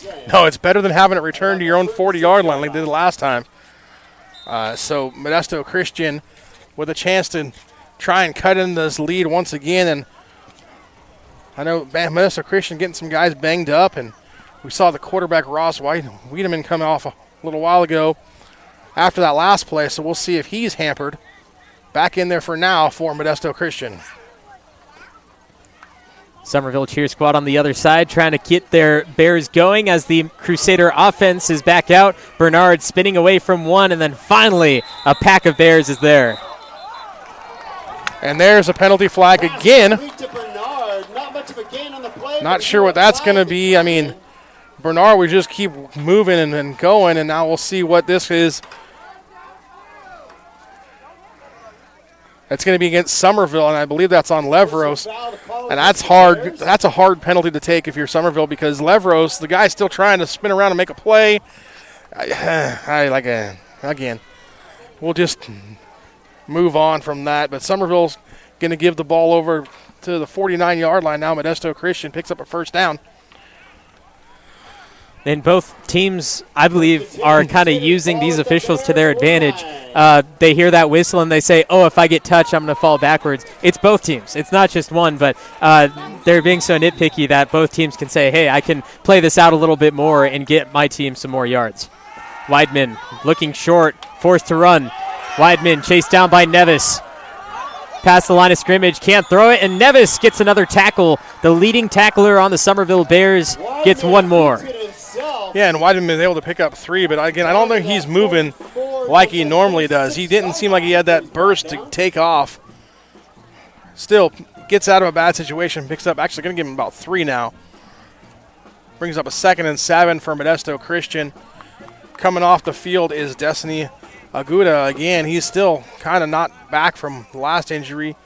Getting replaced by number 7, Gabe Perez again.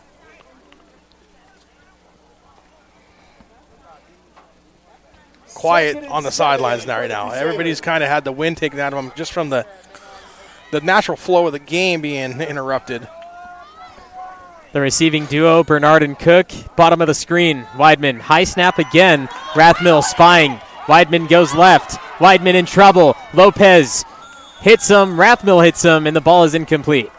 Yeah, we got another flag on the play. It came out early, too. I think it's a hold against Modesto Christian. It is. On the running back, number 7. Just able to hear that from our spot there as they throw the flag. Probably going to back them up this time, I think, if I'm Somerville, but we'll see. Aguda is going to go back into play as well, and he's a running back, but also we saw some plays where he would go from that position just upfield, and the secondary's all focused on the receivers, which you have to be, and then it gets good yards for Aguda or whoever runs that play. But now Weidman going to the sidelines, getting the play call. It is 2nd and 17. Yeah, and I wouldn't be shocked to see some kind of short passing play here. You're not trying to pick it all up back on one play. If you throw a short pass and a guy breaks a tackle and he gets upfield, then that's one thing. Maybe some kind of screen play. We'll see what Modesto Christian decides to go with. Open field for Cook and Bernard. Weidman looks that way. He's going to go short into the flat, and he is going to pick it up for the reception. Here come all the Bears to try to wrap him down. Yeah, he might have been better drop. Larson does it. Put him to the turf, and the helmet flies off. Yeah, and he might have been better dropping that, but he did make the catch. I think he's going to end up maybe losing 2 yards on the play. We'll see. Oh, no, they're going to mark him up at the 50-yard line. And a lot of the Crusader fans are saying, why isn't that a flag? And, well, Larson just simply tackled him, and the helmet decided to pop off. Sometimes, nothing's targeting or anything, just equipment decides to fly out sometimes. Yeah, I didn't think that was a flag. He grabbed him by the shoulders and flung him down. It ended up looking worse than it probably was. Regardless, the home crowd's always going to be a little more defensive to their players, so we'll move on with that, and now it's a 3rd and 11. Rathmill wants to spy from the right side. Leveros is going to attack his legs. Weidman escapes that one. He's going to throw deep. It's lofted to Cook, and it is caught. That's Jones inside the 20. The passing game unwavering for the Crusaders. Yeah, just keep firing. if you're the Crusaders, you just keep throwing the football downfield. That's enough for another. Nice job there by the quarterback Weidman to make guys miss, buy some time, and like you said, Leveros came flying in, misses the tackle. He steps up in the pocket, and then he says, hey, go deep, and just flings it 45 yards downfield to his receiver, Jones, who makes the play and now sets him up in the red zone once again for Modesto Christian. Weidman has Eguda to his left. Weidman spits something at him before the play. Bernard Cook at the bottom. The duo again. Weidman, the snap. Looking end zone to the side. It is caught, reeled in. Peters makes the tackle at the line. Yeah, and that play was not clean. Everybody was kind of not lined up. Quarterbacks over the sideline trying to explain to the coach what was going on. Weidman's trying to tell people to move around, and all of that gets a gain of a yard. We've seen the corner out come from the Crusaders trying to find, one of those main receivers in the side, one-on-one. And the Crusaders, they know it can work. We know it can work. It's just the fact of getting that ball there and having it playable, because a few of those times Weidman just overshot the intended target. And now playing from that right side hash, they're going to have to look at that left side in which a lot of their bigger plays have come from that side. And, of course, they're going to push out those best two options in Bernard and Cook. Bernard's going to be the inside. Watch that slant. Weidman has to give it up. Rathmill tips it away. It is nearly intercepted, but drops dead at the goal line. Yeah, that ball fell into the hands of Matthew Hayek, but Hayek, I don't think he even saw it. He lost it because it hit him right between the 1 and the 1. And then instead of catching it, he just had to bounce right off his chest. Pass was intended for Bernard. Wasn't a very good-looking pass, kind of end over end almost. And not really a chance there for Bernard to make a play. I think I like Bernard coming across the middle more here than I would sending him on the out. Somerville's got double coverage, got an outside corner and a safety sitting out there on him. I'd run some kind of in-breaking route, give him a chance to beat the receiver and the defender inside. All options for Weidman. Over the middle, tipped by Nevis. Pass deflection leads to fourth down. There it was. There was a slant. It was just Nevis dropped and got his hands up. Nice job playing defense by Somerville. And now it becomes a fourth down, and they don't have to score. They just got to get a first down. They can pick up a first down about the 4-yard line. Big play here for Modesto Christian offense and big play for Somerville defense. Let's see if the Bears can get off the field with no more points given up. Barajas will be at the goal line. Peterson will defend the bottom man of Elijah Cook. Peters out there as well. All options are in the end zone for the Crusaders. Weidman gives it to the corner, severely overthrown to the ambulance. And the Crusader fans now turning against their own team, in which Somerville gets the ball back inside their own 15. Yeah, that play had no chance. He overthrew him by 15 yards in the end zone, and the crowd here is complaining because Elijah Cook was standing in the middle of the end zone kind of wide open. But Wiedemann didn't have a chance to go to see him because he was pressured by the Somerville defensive line. So that's where you get that defensive line doing the work. Sometimes you work out to where the defensive backs don't have to cover everybody because you can only see what you can see when you're running around playing quarterback. Like I said, that corner route, it's a good option, but it's also dangerous if the quarterback can't get it to a place where someone can catch it, and there it happened for the second time today. Here is Colton Cash nearly breaking free. Bernard was the last man standing there, and Elijah Cook took him down right before he had the chance. Yeah, absolutely. And if you're Somerville, it's just pound the football. We got another Modesto Christian Crusader down, and he's not moved. 35-12 is our score with less than 3 minutes left in the third quarter. We have more Bears football coming to you right after this. Service is here tonight to bring you Bears football. They specialize in comprehensive tree maintenance and removal. The skilled arborists and staff at Nate's Tree Service have over 30 years experience serving residential and commercial clients in Amador, Calaveras, Tuolumne, and Mariposa counties. They bring their unique understanding of the trees of the western slope of the Sierra to a wide range of tasks related to tree health, maintenance, and removal. Sierra Pacific is proud to support Somerville Bears football. At Sierra Pacific Industries, we understand our greatest strength is the people who choose to build a career with us. We offer many opportunities for personal and professional growth, from entry level to skilled trades, from truck drivers to sales managers, from foresters to engineers.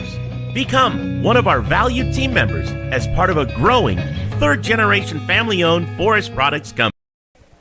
Javian Royal, the junior for Modesto Christian, was the injured player on the field, now up and on the sidelines, but now it's first down Somerville with Leveros attacking, handoff to Colton Cash, and he gets another big gain of 7 yards. Colton Cash, he's that main back. Barajas isn't back there. Hike isn't back there. I think they found what confuses defenses the most in their lineup positioning.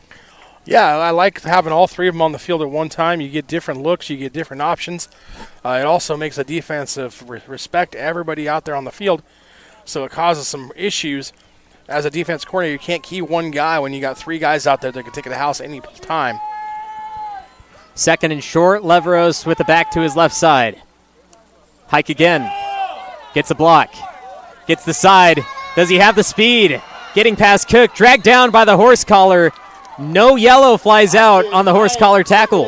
Yeah, and that one was one they probably should have called. Okay, that's down the Modesto Christian sideline, so maybe that helped out that they didn't call it. But, yeah, he grabbed him by the back of the jersey and brought him down right about where the nameplate would be if they had names on the jerseys. So, yeah, brings up a first down with 2 minutes left to go in the third quarter.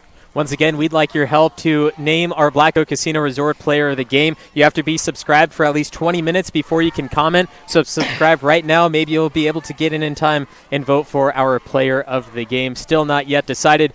Still a lot of game to be played. There is, but I got a guy that I think's leading the way. We'll see how that plays out here in the rest of the game, though. Leveros, designed run. He's going to pitch it out on the option play. It's Tristan Barajas, and he'll be tripped up on the Somerville sideline.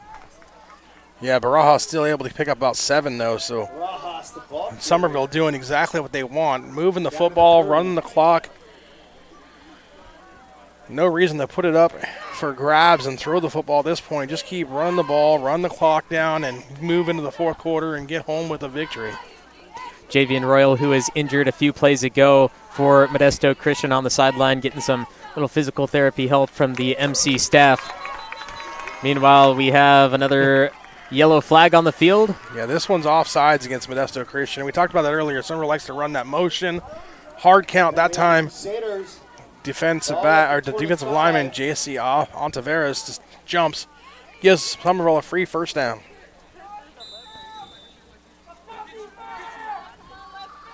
Leveros to Barajas. Barajas getting pushed forward by the Crusaders. Another good gain. Inside the 20. Less than 1 minute to play in the third quarter. Somerville 35, Modesto Christian 12. I'm the voice of choice, Levi Flores, Jeremy Hurtado on my side.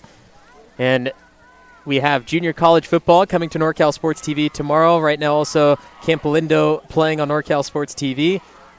Is it Monte Vista that they're playing? I'm pretty sure, yes. Monte Vista, you can watch that game right now as well, but don't go away from your Somerville Bears. Tomorrow, Chabot College playing junior college, and next Saturday is 4 different JCs. Barajas on the opposite side, pitch pass. He gets some help from Reese Wynn on the sideline, and he breaks absolutely free. Jailbreak, touchdown, Somerville. Yeah, that play has scored 3 times now for Somerville, I believe. Same exact play that the Hike's taken to the house twice. This time, Barajas shows his shiftiness and able to just wiggle his way through and not get touched and go into the end zone. Make it a 41-12 lead with 10 seconds left, pending the extra point here. Mr. Automatic, we probably going to put it in through the uprights. Now he'll miss because I had said that. The broadcaster's jinx, it's real, and Jeremy just proved that. Oh, or not. Nope, it's good. Just inside the right upright with 10 seconds left in the third. Somerville 42 to the 12 of the Modesto Christian Crusaders. Septic Service Incorporated. Full-service septic installation, maintenance, and repair. With over 25 years experience serving the needs of Tuolumne, Calaveras, and Mono counties, Sean Dar and the El Dorado Septic team are your trusted name in local quality septic services. Go to ElDoradoSeptic.com. That's ElDoradoSeptic.com. Service done right.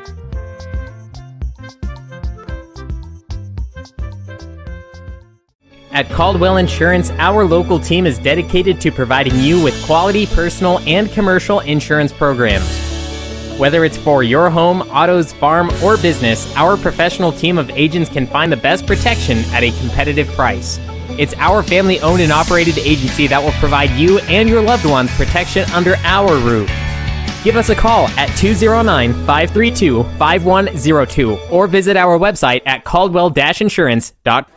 Somerville strikes pay dirt once more for a 42 total score to the 12 of the Modesto Christian Crusaders. And now it seems like a lot of motion from the officials has swayed against the Crusaders. But when you really break it down, both sides have been getting dominated by these yellow flags. And it's just who's playing better without getting those penalty flags. You know, the Modesto Christian Crusaders have had a big play that gets brought back. But then Somerville has a big play, doesn't get brought back. They have a small play that gets brought back. So it's about how you can play without having that one bad thing happen at that moment. And right now, it seems like Modesto Christian's just getting the bulk of that because it's on their biggest plays. Yeah, and it's been choppy. I mean, it kind of breaks up your rhythm. It breaks up your thing, your vibe and all that. And it's just one of those things that when there's a flag every other play and you don't know if it's against you or the other team, it just kind of just puts everybody in the stadium kind of like, okay, what's going to happen now? Here it comes. We know it's coming. So, yeah, and not to say that, hey, Somerville has played well. Okay, they have. They've done their thing. That's up 42-12. Obviously, they've come out here and taken care of business. Here is Eguda getting a carry down the left side. And the run game just has not paired well, as it seems like the ball may have come out, but the whistles blew before. Yeah, I think the ball went out of bounds, too. So, but that's going to be the end of the third quarter. 42-12 will switch sides of the field. And remember, help us determine our Black Oak Casino Resort player of the game in the comments. Fans, Nate Saw & More is pleased to support tonight's Bears football broadcast. They're your go-to retailer when you need a steel project to do the job, at home or at work.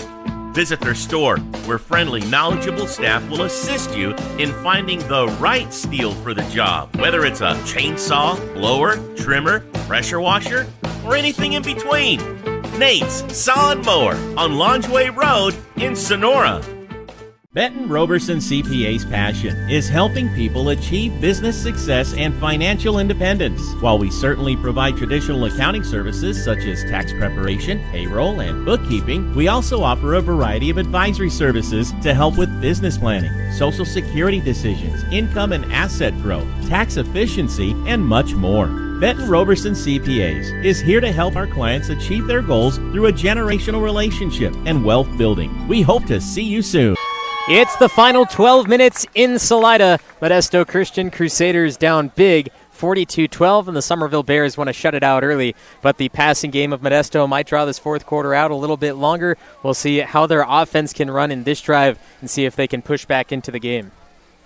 Yeah, and right now it's just a chance to kind of pad your stats if you're Modesto Christian, which, I mean, hey, everybody's looking at stats. Everybody's looking for that, so a chance to make plays if you're Modesto Christian. Nice screen pass here.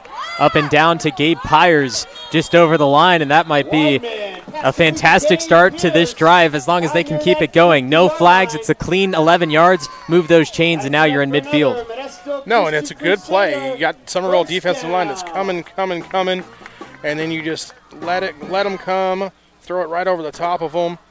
Nice play call, nice execution by Modesto Christian. And what it'll do is it'll slow down those defensive linemen from rushing your quarterback.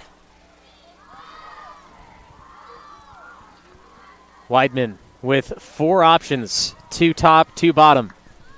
Weidman will look left. Rathmill came flying in. Another one is up for grabs. Bernard nearly brings it down. The sticky hands brought it to the ground, but the motion flew out a little too early.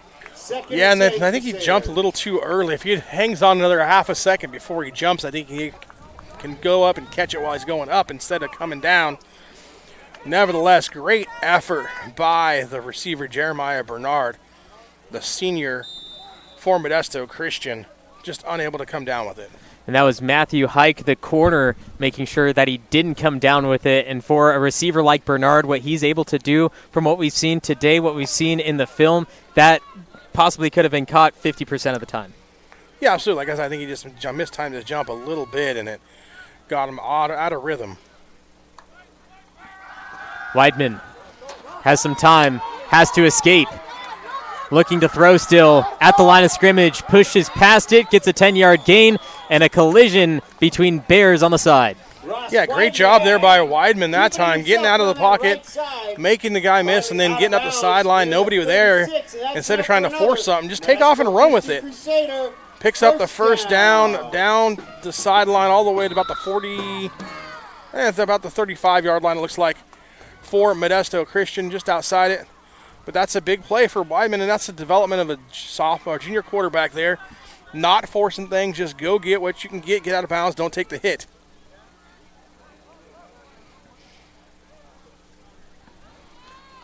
A little while ago, defensive coordinator Matt Elkins walked by us. He's standing at the end of the end zone watching the Crusaders from behind to see what the best play is from there and how they line up. Weidman escapes to his legs again and gains only 6 this time.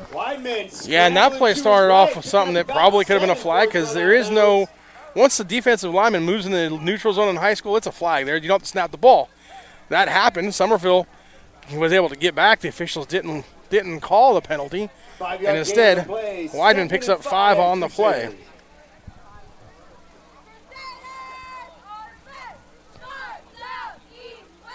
Clock continuing to stop each time as they've gone out of bounds. Second and about 5 is what they're calling. Weidman straight to the huddle, and everyone disperses as soon as he gets there. So maybe a favorite play from the players, but you're never quite sure until that play is started. It is Bernard and Cook at the bottom. Bernard's on the inside. Jones is at the high.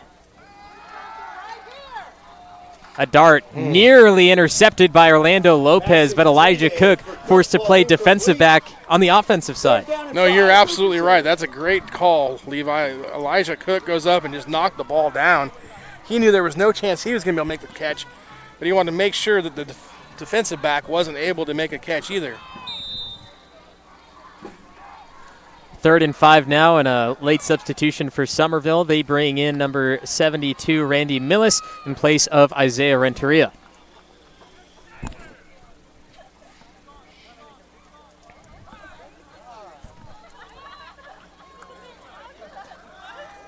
Weidman.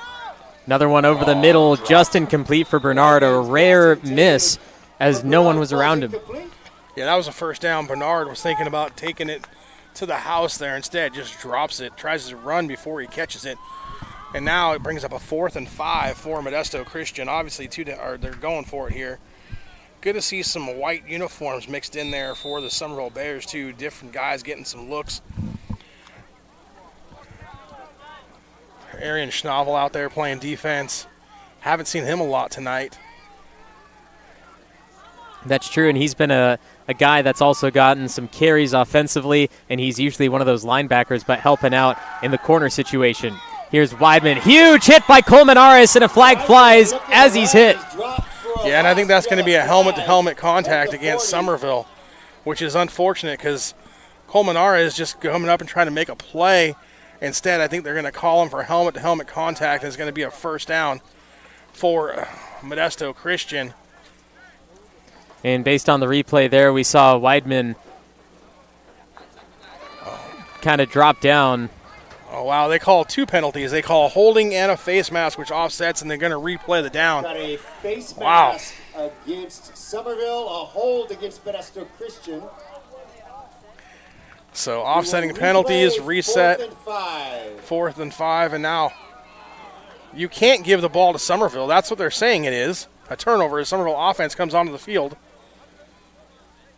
How is that not an offsetting penalties? I don't know. Let's take a look at some scores around the Motherlode League. Amador doing work for the Motherlode League, up 27-7 over Stone Ridge Christian up there at Amador in the blue turf. Looking like they're going to pull off a victory. They're under 10 minutes left to go. Actually, they just scored again. Excuse me, it's 34-7. Amador over Stone Ridge Christian. Amador trying to end Stone Ridge Christian's perfect season tonight up at Amador. Looks like they're going to pull that off. So great win for the Buffaloes if they can hold on to that one. Also, watch our Motherlode League show, Striking Gold, the Motherlode landscape on NorCal Sports TV every Thursday at 3 o'clock, as long as we record according to plan at least. But we talk about the Motherlode League teams, how they are doing in the season, and how they will pair in Motherlode League play, which starts next week. Yeah, absolutely. Somerville homecoming also, so that's another thing to think about, as they get to host Argonaut. And that should be an interesting game. When we enter league play, we look at all these teams. Sonora's definitely at the top. Somerville's number 2, but Amador making a strong statement like that, they could be a strong statement to be number 2. And now the fans are going crazy. I'm not sure exactly what's happening either, because I agree this should be 4th down on offsetting penalties. The only thing I can think of is if they say the penalties happened after the play was over. And so, but that, I don't know. That's kind of a weak call, I think. But regardless, Somerville has the ball. But Ahas, led by Colton Cash, and flung down out of bounds by Elijah Cook. Yeah, and if I was Somerville, I might get some of my guys out of there right now, because Modesto Christian's not real happy. I don't know if I'd be running the ball with Cash, Hike, Barajas, get some of these other running backs in there that don't get to get the ball very often, and let them carry the football if I was Somerville. But we'll see if they decide to kind of change things up here as the fourth quarter moves on. And in the fourth quarter against Big Valley Christian, Somerville was up 37-0, in which they got the ball with 8 minutes, 31 seconds left in that fourth quarter. Once they got that ball, they resulted into having some fun, running with some other players, offensive linemen, some skilled players that don't usually get to touch the ball. So 8 minutes, 31 seconds, they ran 10 running plays. They never found the end zone, but that took the rest of the time. That's also the longest drive that Somerville has had this entire season, 8.5 minutes. And right now they have to take 10.5 minutes off the clock just by running if they can. Yeah, absolutely. And then just as we say that, we do get a couple guys coming in. 45 comes in, Trenton Miller. And 42 comes in for Somerville, Henderson. Barajas gets another carry up the middle, and he's dragged down just past the 40. Bears running it inside the 40 with 9:30 left in the game. Mass substitution coming in again for Somerville, as you got 99 Anderson coming in. You got 13 Luke Larson. Luke Larson coming in to play some offense. Colton Fox as well. Colton Fox, 84, coming in for Somerville, as Cash and some of the other guys come out. So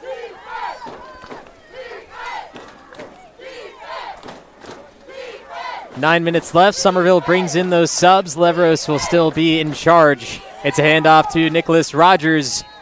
He's trying to help with that line, push right behind him, and he gets about 4 yards to make it 3rd and short. Yeah, Rogers doing a good job there, getting behind that second-string offensive lineman, or some of those second-string offensive lines. Some of the offensive lines still in there, trying to get some numbers for you for there. Well, as we got another Crusader down once again. 3rd and short for Somerville, as the injured player will bring out the staff of MC. 42-12, 8 minutes, 39 seconds left in the fourth. Casino is a proud sponsor of the Somerville Bears Quarterback Club, and they support Somerville High student athletes. By working together, Chicken Ranch Casino believes we can all help elevate each and every student athlete's game, both on the field and in the classroom.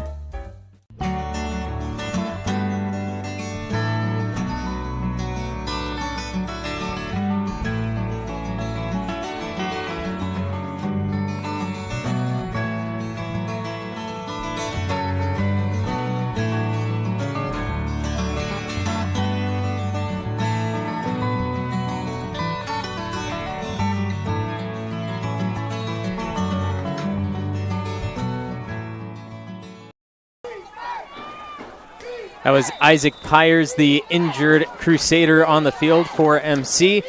We get the clock continuing to run at 8.5 minutes. Leveros with a designed run will have enough for the first down. Move those chains. I'm the voice of choice, Levi Flores. He's Jeremy Hurtado. Shout out to Ray Ward watching our NorCal Sports TV broadcast. Thanks for commenting as well. spotted about the Yeah, absolutely. And you 31 can yard like, line. follow, share, subscribe, see every time we come on as a broadcast. Check out all the action on NorCal Sports TV, just like Ray Ward did. Thank you for joining us tonight. Meanwhile, Somerville has another first down, just about the 31-yard line, trying to wrap this up. 1st and 10. Colton Fox will move to the right side as a tight end behind the offensive line. Miller will also be over there. Rogers pushes a man out of the way. 5 yards gain. Rogers, the ball carrier, down near that 25 And you get all that line. big guys out there. There's 2 tight ends and that wing that really acts as another tight end. Good job of just getting out leverage the Modesto Christian defensive line. And Rogers doing a good job of getting up in behind those guys, picking up 5 yards, kind of like we talked about in the second drive of the game for Somerville. When Cash was doing that, just getting up there, getting 5 yards of carry, moving the football, driving it down the field against the Modesto Christian defensive line. Joshua Reese, the senior center, taking the snaps for Somerville. Usually we see Reese winning that, but I noticed Joshua Reese was getting that. And here Colton Fox getting his first reception of the year. Pass complete to Colton Fox. And Colton Fox has kind of made a statement these last 2 weeks in how he can become an offensive player. He took a run last week in that final drive, which got 10 yards, and now he's getting a catch as a tight end, moving the chains. 2 times he's played, 2 first downs. Yeah, absolutely. He did get kind of banged up, though, as he's coming off the field right here, but he was able to make a play there, get the nice little out route called for him, and getting replaced by Luke Larson. Also coming into the game, number 50 for Somerville is Jackson Nair. Nicholas Rogers finds an opening. Here he goes. It's Rogers.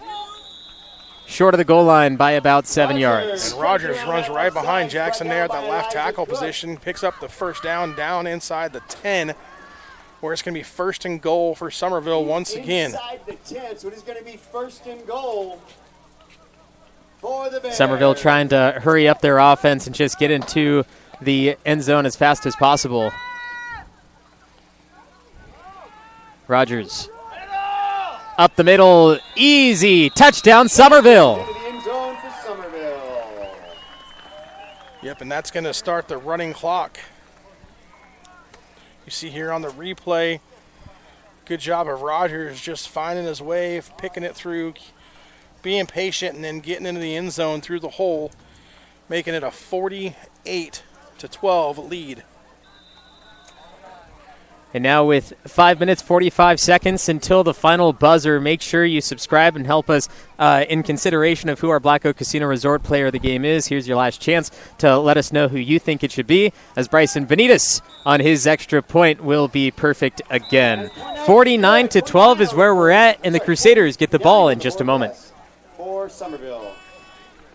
Oh, it's a name synonymous with real estate in Tuolumne County and has been for more than 30 years. The latest member of the Lupo family to join the Tuolumne County real estate family is Leanne Lupo at Keller Williams Agency. Leanne is a Tuolumne County native and knows how special the place we call home is. A hard worker who truly cares about her clients. Leanne is a special talent. And Leanne is a Somerville High School graduate and huge Bears supporter, so give her a call and see what she can do to help you. If you see her around town, please thank her for helping to make tonight's live stream possible.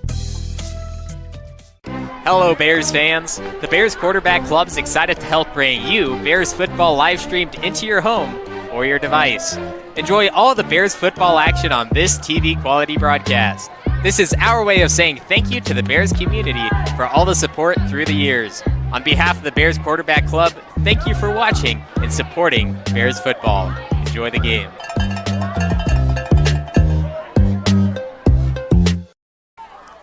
49-12, 4 minutes, 20 seconds left in the game. Bryson Benitez will kick off for hopefully the last time for Somerville, but you never know what can happen in the game. Modesto Christian set to bring it back. Bernard is the lone man deep for the Crusaders, but I know they don't want to kick it to him. They just want to keep this score where it's at and make sure their defense can close out the last 4 minutes. Yeah, I expect some kind of squib kick here from Somerville just to kind of keep the ball on the ground and away from those big return guys for Modesto Christian. And Benitez taking his time before he launches this one, just taking that clock down, not giving MC any chance. Ball is recovered at the 33-yard line, maybe 34, depending on the placement. And here, Modesto Christian, one final time. And Coach Brian takes a timeout from Modesto Christian to stop the running clock. I mean, hey, you're here to build a program. That's what you're trying to do, and you're trying to teach your team some lesson, which I like. He's telling them, we're going to go score, and we got 2 timeouts left to go do it. That's what he just said. Literally, like I'm standing or sitting 20 feet from him. That's what he just told his offensive coordinator. Gotta love it. Hey, you get a chance to get live reps in the game. You don't take those timeouts home. You go use them. Yeah, and you're here to play football, not to stand around and wait for that clock to tick out. So I like the play as well. I just know Somerville is hoping that no injuries happen, nothing bad happens. That's both sides, of course. Absolutely. But Somerville, knowing that they can't just concede it, is going to try to make a stop. They don't want Modesto Christian to score anymore either. So absolutely not. They're going to come out here probably with their main guys and do it again. It looks like that's exactly what it is. Their main guys out here for one final stance. Yeah, they got the defensive back starters, but I think we got some new defensive linemen in there for Somerville as well. Weidman. Short pass left side. It's Donovan Jones. Jones cutting corner. Schnabel will be the one to get the tackle. Yeah, and that'll keep the clock rolling. Jones around the left side, picking up a few yards there before he's run out of bounds. Timeout called, Modesto Christian. No, there's no timeout called. The official.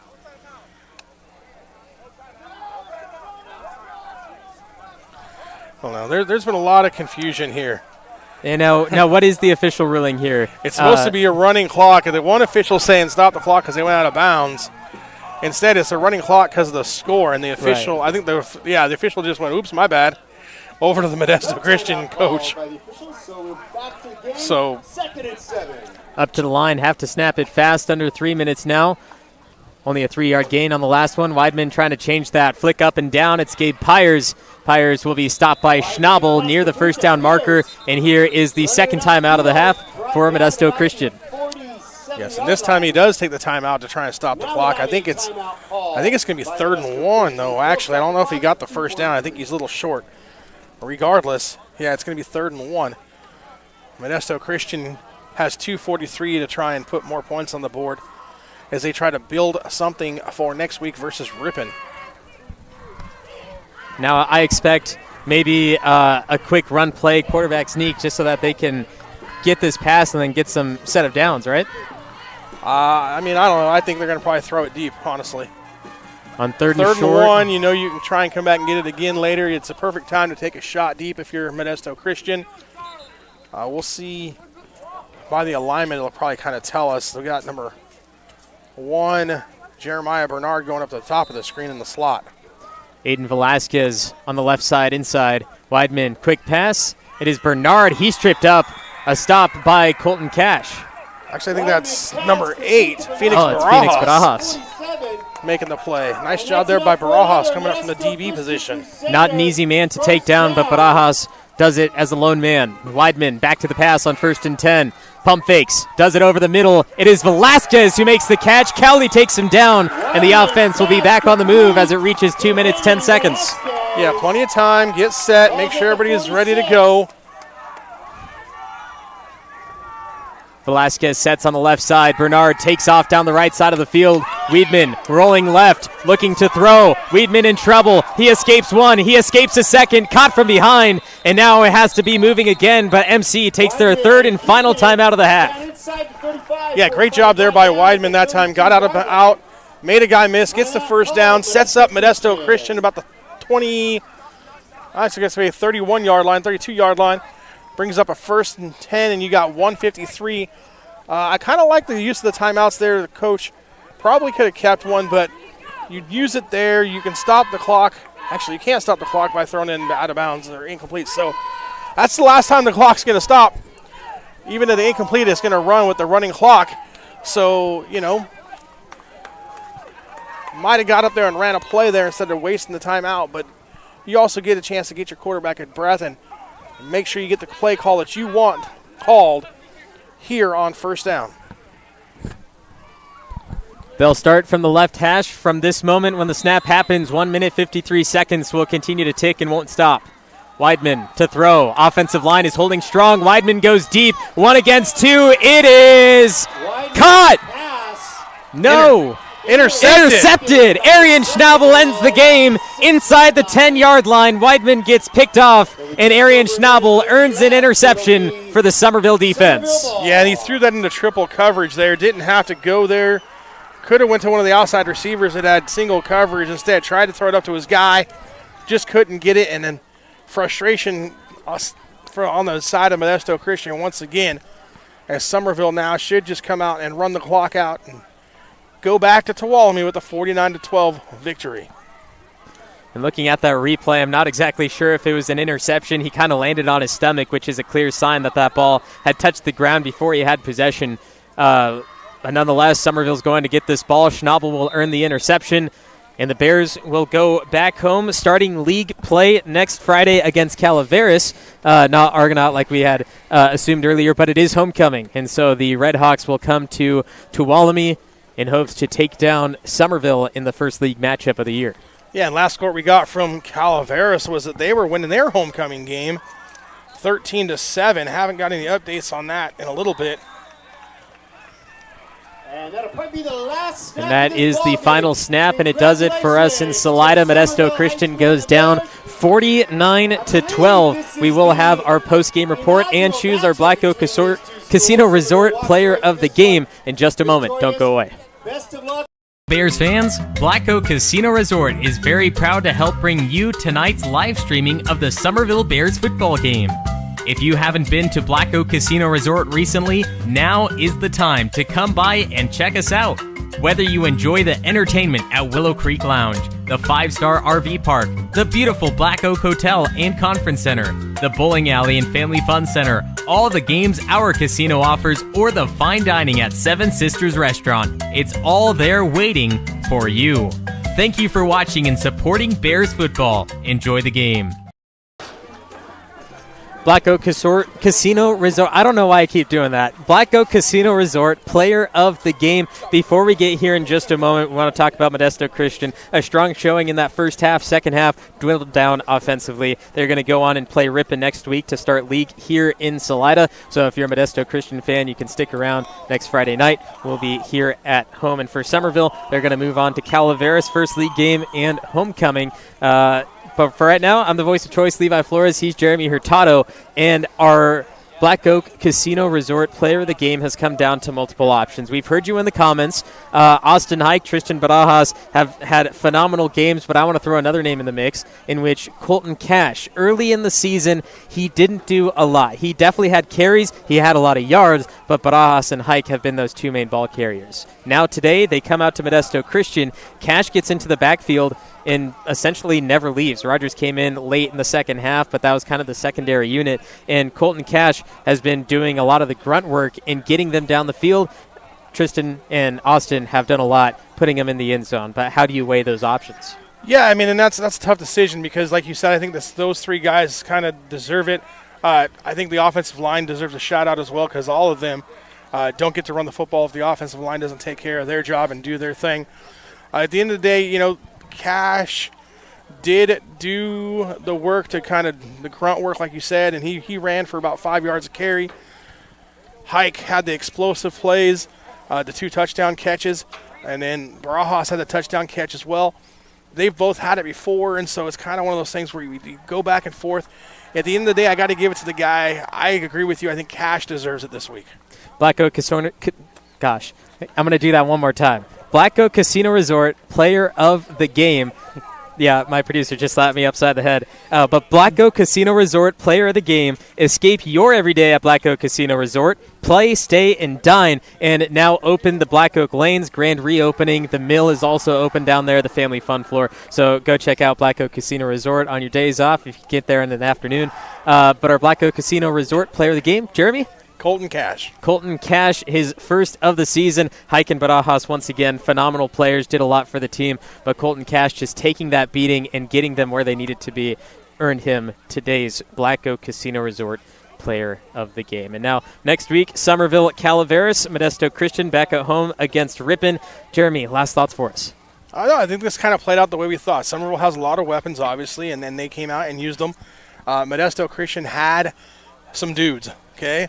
They had some guys. They made some plays, but at the end, it just wasn't enough to keep up with Somerville. Somerville came out and did what they needed to do. We talked about, were they going to be rusty? No, they jumped out on early, scored on the first offensive play. Never really looked back, even though it became a 21-12 game at one point and the chance for Modesto Christian to score at the end of the half. And I really think that kind of took everything out of Modesto Christian. Not getting that score at the end of the half kind of took all their momentum away from them, and then they just never recovered in the second half.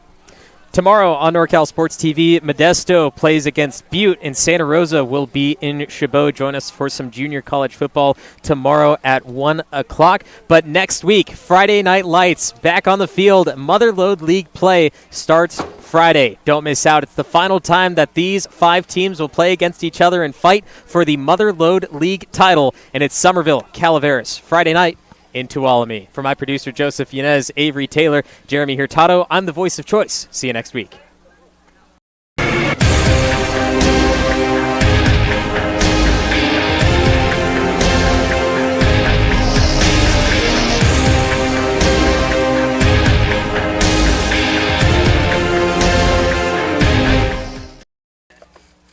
Hi, welcome.